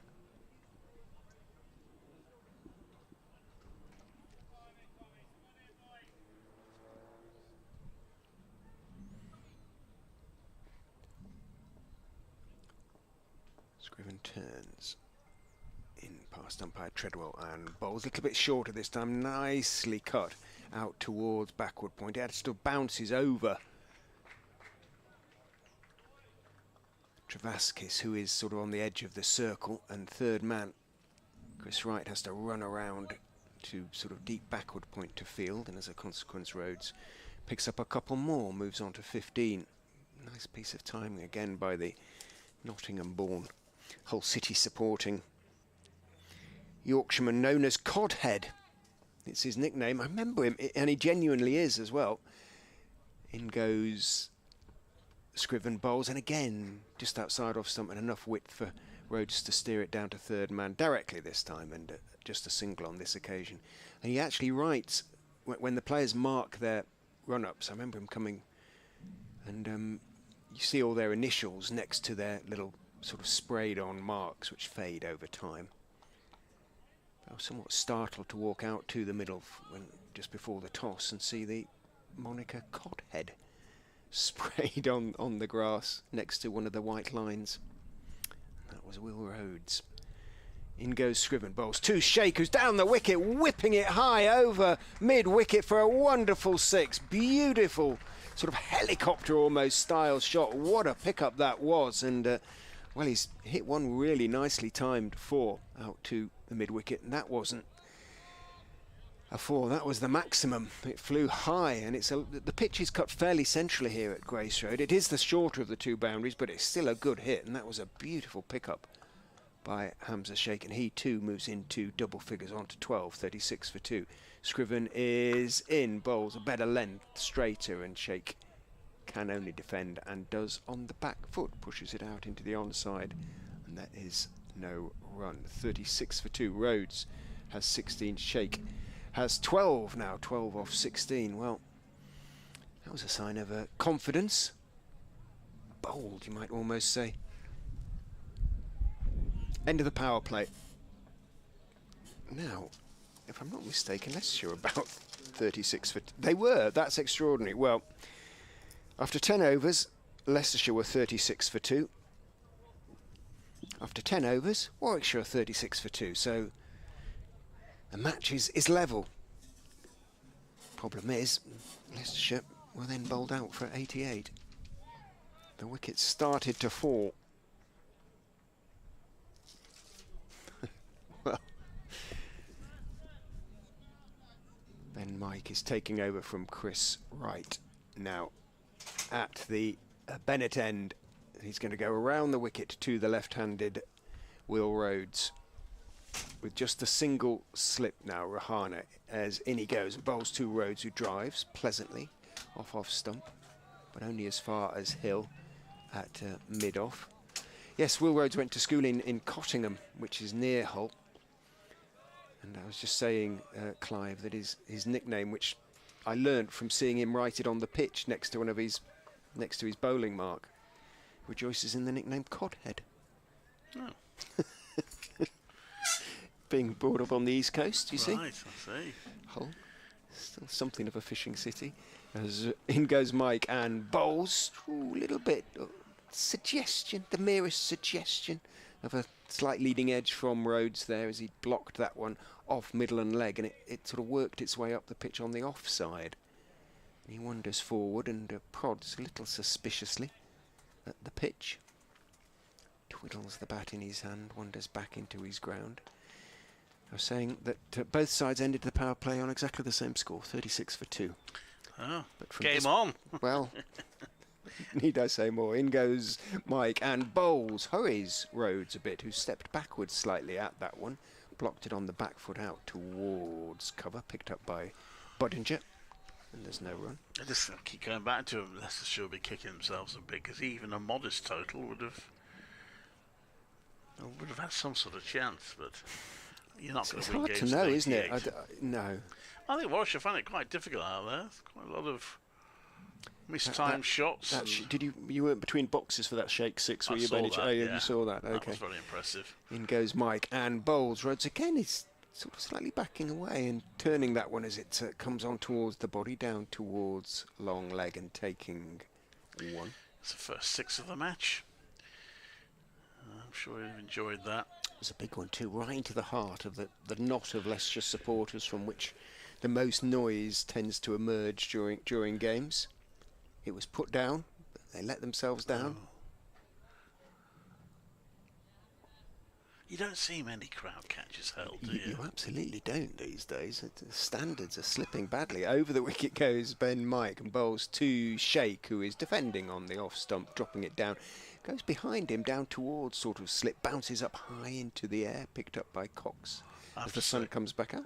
I've got to say, I'm with Richard Wilford, though. My colleague, like him. Would you get out of the way? I would be running as far away from the ball as possible if it started heading my way. I don't know, 10, 15 years ago I'd have been tempted, but I haven't played in that time, so I'd be thinking, yeah. Unless you've got a baseball glove in your hand or something, you can do it American style. Discretion might indeed be the better part of valour. In goes Mike and bowls to Sheikh, who's looking to force it away off the back foot, does so, but doesn't time it or place it quite as well as he would have liked, and dwindles. Sort of backward point deepish gully is able to make the stop on the bounce. End of a decent over from Ben Mike, just the single conceded from it. Warwickshire 37 now for 2. I saw something on social media in a huge baseball stadium with a big crowd. The same bloke caught the ball twice in the course of the game. Yeah, because it's a big deal in baseball, isn't it? You see adults sort of throwing children out of the way so that they can catch the ball first. And then they go straight on eBay, don't they, or something like that. I don't know whether the batter has to sign it or something, but yes, it is a big deal. So that probably never happened before. No. And he's now a multi-millionaire. Scriven then to bowl. Placed Funky Fields time. Yeah, I was going to say, placed the fielder close-ish at point for Rhodes, who turns that round to mid-wicket for no run. So never necessarily a great sign from the bowling side's point of view, is it? When odd fielding positions, what is everybody calling for? Everybody's pointing at something. Everybody's saying, send a drink to the third man. Or something. Sunglasses? Who knows? Chris Wright it is down there. Can't be sunglasses, he's got his back to the sun, more or less. Next one is just clipped off his toes nicely by Rhodes. Fielder sprints in from the square leg boundary. They've done well to run 2 there. And Rhodes moves on to 18, 38 for 2. They can judge a run, these boys, can't they? Usually to a nicety.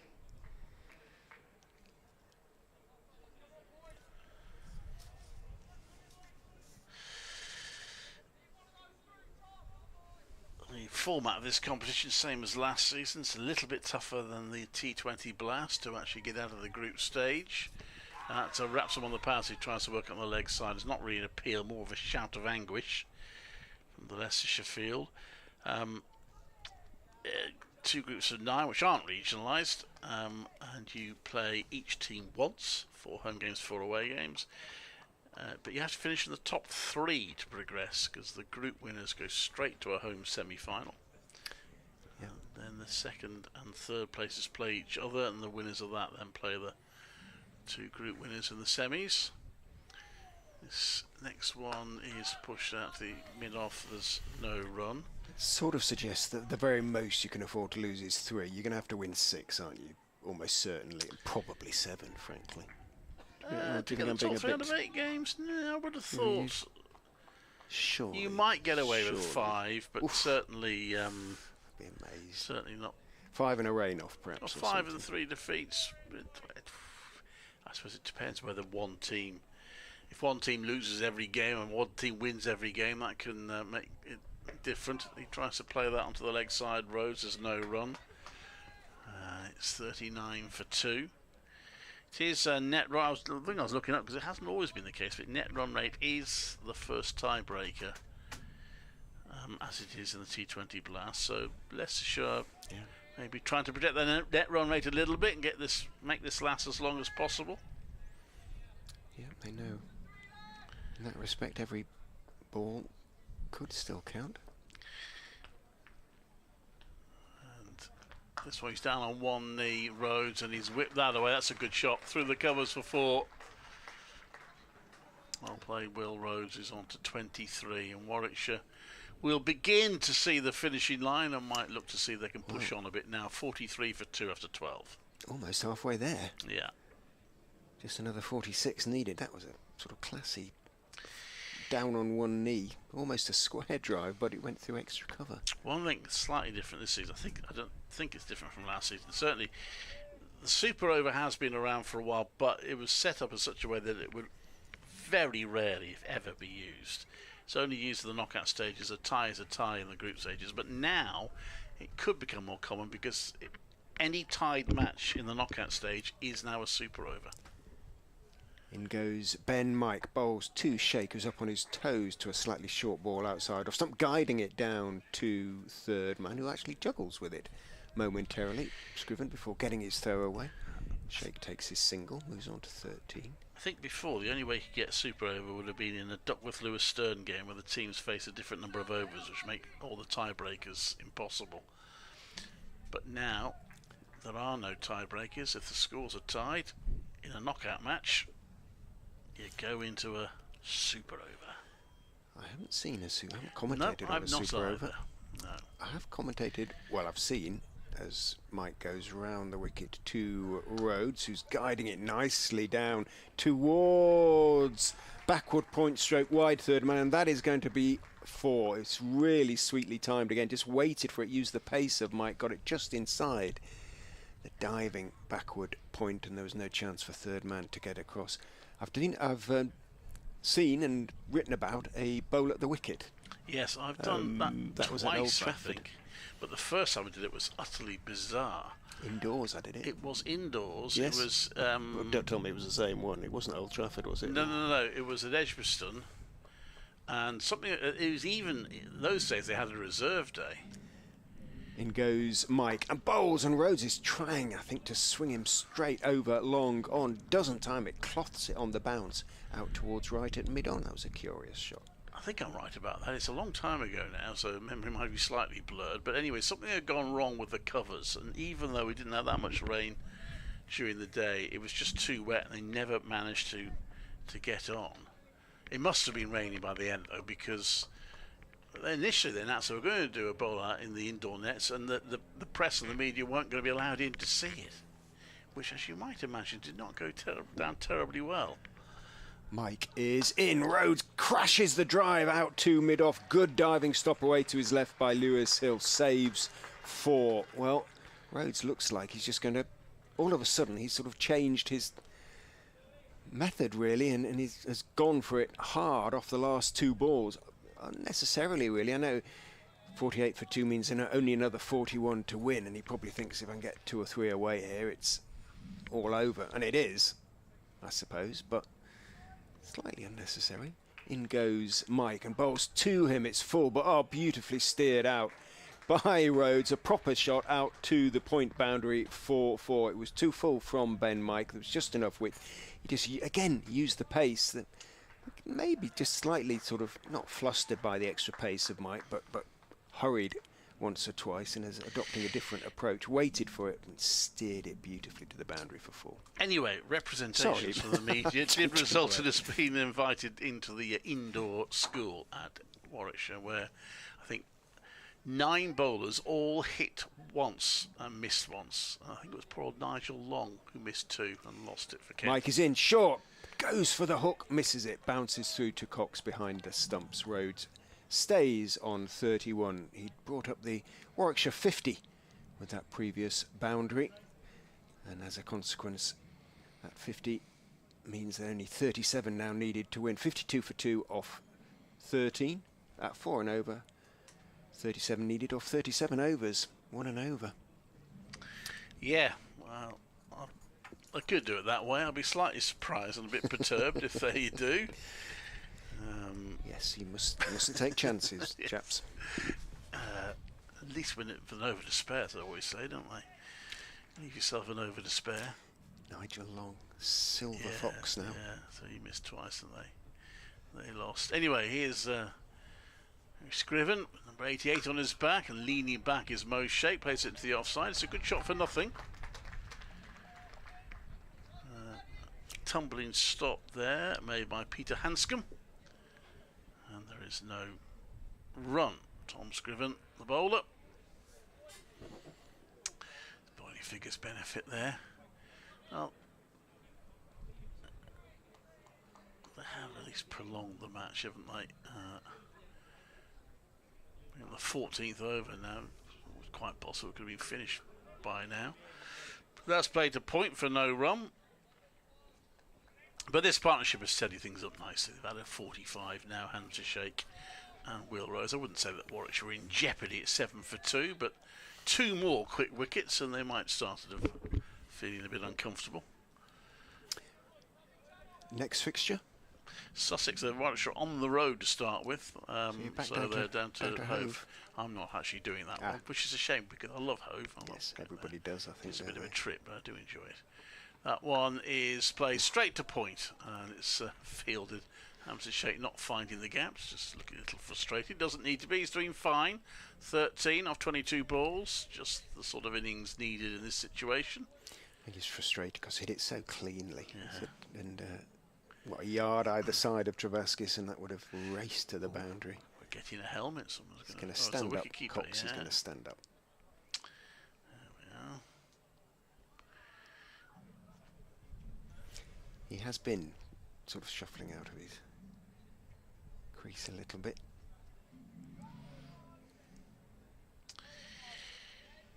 This is 11th list day game. Hamza Sheikh, we've played a few. 38 is his high score. He plays that one to mid-off, there's no run.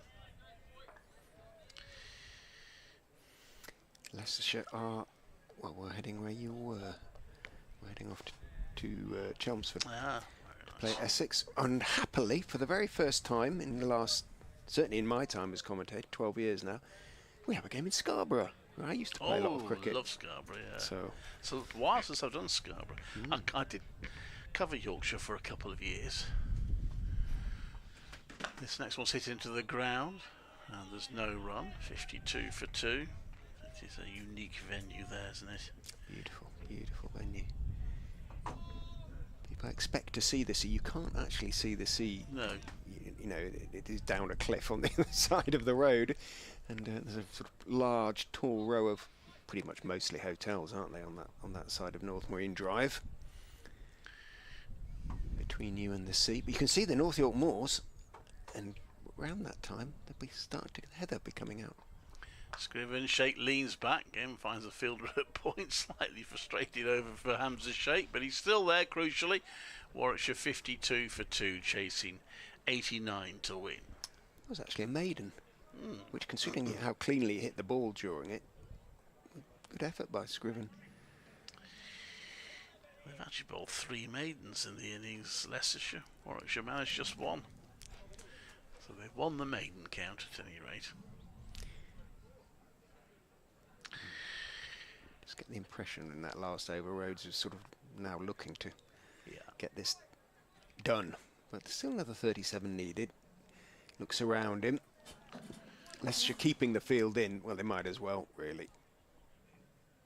Men out at deep backward square, long leg, third man as Mike is in. Bowls, and Rhodes again cracks it away off the back foot through point for a beautifully timed 4. Short, a little bit wide. Did give himself a little bit, by backing away, gave himself that sort of little bit of leeway, a little bit of room. But beautifully timed. Moves on to 35, 56 for 2. Yeah, perhaps he wants to watch the 6 o'clock news. When is your next, when do you go, or when do Warwickshire, is it, do you have a weekend off, or are you playing on Sunday? No, they're not playing this weekend, no. No, Leicestershire likewise, it's next Wednesday. It's an odd sort of breakup of the fixtures.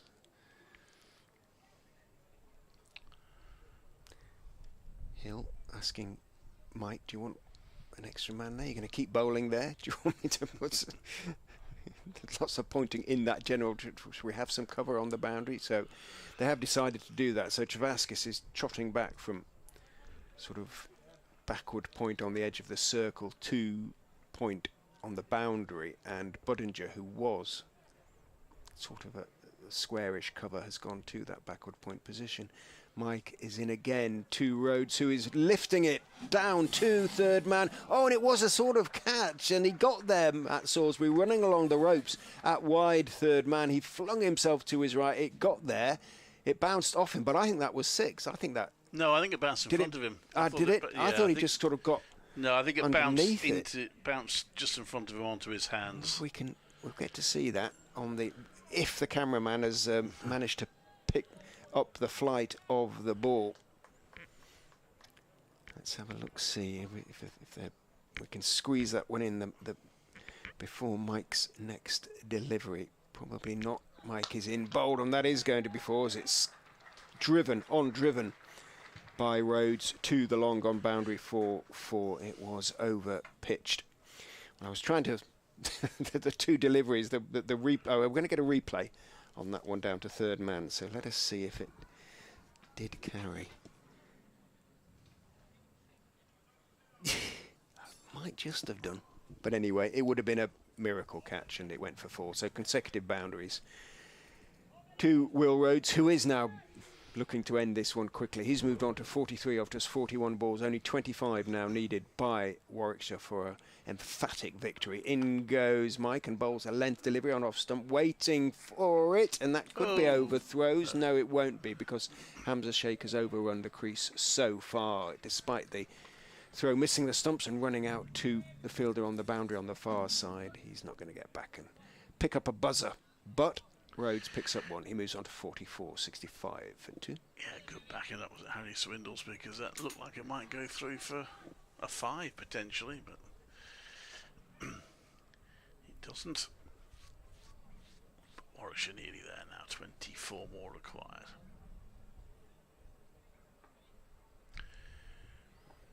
Mike back over the wicket to the right-handed Hamza Sheikh bowls, and Sheikh is turning that one down to the leg side. Might have been off the... No, it came off the bat. Hit it very fine.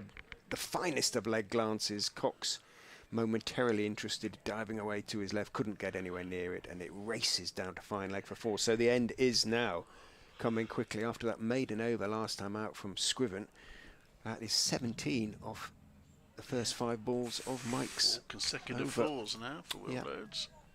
Well, that was Hamza. Oh, sorry, yes, we got a single perfect. 3 and a 1. Yeah. In goes Mike to finish his over. Bowl straight. Hamza Sheikh on the back foot, turns it out towards mid-wicket where there's a good tumbling stop by Budinger. End of the over, 69 for 2 after 15. And only now 20 to win. The end is indeed coming quickly. This will do Warwickshire so much good. Run rates, everything. Yeah. Be sitting very pretty on the top of the group. They have been dominant with the white ball in group stages now for the last couple of years. Topped their group in both competitions last season. I think I did work it out that they have the best wins to losses record in white ball cricket of anyone in the country last season, even though they didn't manage to reach either final. Tom Scriven, who could do with a double hat-trick now, make it interesting, comes into bowler Will Rhodes, who could get a half-century. It's a good effort when you're chasing 89. He defends that one back to the bowler. There's no run.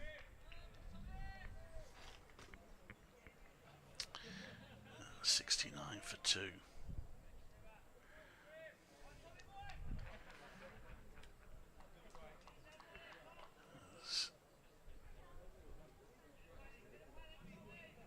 Scrivens marches back. Quite going through the motions now, Leicestershire. They have been. It's been a decent enough performance in the field, to be fair, but obviously they've lost it with the bat. That one's going down the leg side. I think that's their first wide. Oh, there were a couple early on, I'm afraid, yes. Right bowler, couple, I think. One. There was one previously. One? Yeah, Just the one? Yeah.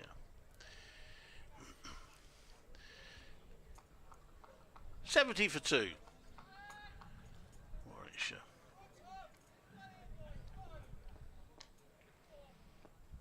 Some of the fielders still trying to encourage the bowler. Scriven comes in, a bit of pace there, and it's a forward defensive attempt by Will Rose, and he misses it. Wicketkeeper standing up, takes the ball, whips the bails off, even though Rose hadn't moved forward. Bit of sunshine now, and the floodlights look like they're not going to be required tonight. It's a salutary really reminder for Leicestershire this game, as the T20 game against the Bears was really. Scriven bowls, and he's hit that into the ground to point. Has Rose for no run. How much work they have to do to develop as a consistently competitive side. The sort of difference really. You can argue just a one-off bad game, and I'm sure they will, but depth is important as well, isn't it? Bowling and everything. Yeah. This round the wicket ball, he's a little early on that one. Rhodes manages to keep it down. So it goes past the bowler.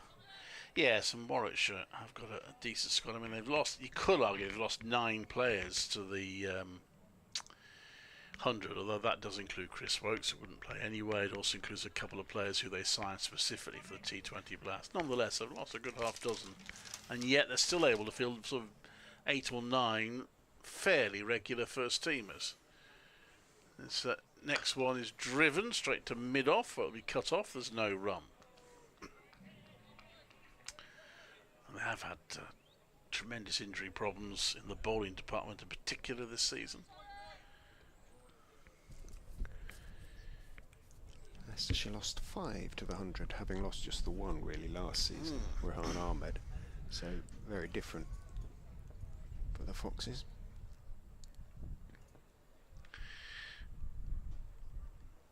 This next one from Scriven. It's a slow ball. It's launched high over the top. One bounce 4 by Rhodes, who moves on to 48. 74 for 2. And it's 15 more runs required. That's the problem, of course, if players play too well in this competition. You lose them either for a late call-up or the following season to the 100, don't you? It's the danger of that. But good for those players. Are you doing interviews afterwards? I will be, yeah. Good, good, good. Might need to hear a bit of one of them. That's all right. With a delighted Hull City supporter, M. Robinson, perhaps.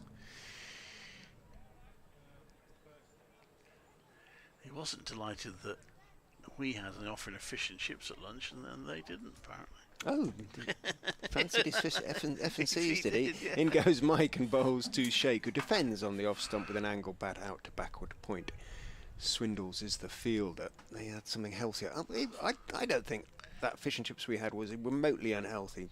Excellent mushy peas, not too many chips, big, chunky, big ones, yeah. and the fish done to Yeah. perfection. Perfect offering. Something about fish and chips at cricket grounds, because Warwickshire, their fish and chips are very good, I have to say. Edgbaston. Well, no, I'm not going to go there. In goes in goes Mike, even, and bowls on off stump. And again, Sheikh is defending on the back foot with an angle bat, this time running it even finer, this time down towards Did you miss gully. out last time then? No, I've often had it at Edgbaston, but for me that was a Oh, it was good, yeah. better that was offering, good. I have to That was say. good, yeah. Edgbaston caters for much larger numbers, of Yeah, course, yeah, yeah, and it's not quite as easy. But in either case, I'm grateful and in the extreme for anything that's offered. In goes Mike and bowls down the leg side. He was looking for Shots as well. The 6 was a good one. That was a good shot. He hit it into the ground, got it away for 4. And after the duck at Chelmsford, this has been a good, promising innings from him. 10 to win. As Mike is in and bowls. Sheikh is backing away and driving through mid-off, and that's going to run away for 4. Chris Wright turns but gives up the chase relatively early. Backed away, gave himself a little bit of room, hit it straight. not too straight, just wide enough of right, and even up the gentle slope from the Bennett end. That raced away across this fast outfield for 4. 6 to win, Clive. Well, I've got to You're say, in. with the confidence of youth these days, is he going to try and do it in one shot? Hamza Sheikh having hit the only 6 of the match so far. Mike comes into him and he's gone for it. I don't think it's quite going to clear the rope. It's 1 bounce for 4, but he did try to win it in one shot. He gets 4. Hamza Sheikh and Will Rhodes at the other end saying, "You know I'm on 48, don't you?" But Sheikh moves on to 29. A T20 game earlier this season where Sam Haynes stood at the non-striker's end for the last over on 98 and never got the strike. He even ran a second run hard, putting his team first, of course, good old Sam. But he finished in his 98 not out. So where are we? 5:30 in this day 9 match. We're almost done. No floodlights required. We're going to finish earlier than we finished at Chelmsford in the last game. And there are other games still going on that started at 11. That is cricket. It can happen. Happens to everybody from time to time. But a very good performance in the field from Warwickshire, and now it'll be nice to see Hamza Sheikh hit the winning runs in East 2. This is the last ball of the over. Ben Mike to him. Hamza Sheikh makes room, and well, there you are. See, Will Rose has rushed a single, which pretty much guarantees he won't get his half century. But it does give Sheikh the potential to hit the winning runs. He's on 30 not out. The scores are tied. If Leicestershire were to take 8 wickets in the next 8 balls, it would be 1 point each. But Warwickshire on the verge of a second victory of the season. Just hadn't checked the test score for a while. It has changed fairly radically. West Indies have suffered something of a late innings collapse. And Chris Wokes has taken 2 more. He's got 3 now. West Indies 268 for 9. Gus Atkinson's got 4. Well, there's a change of bowling here. And Sol Bollinger. Here you go, Sol. They need 1 to win. We need 8 wickets. See what you can do.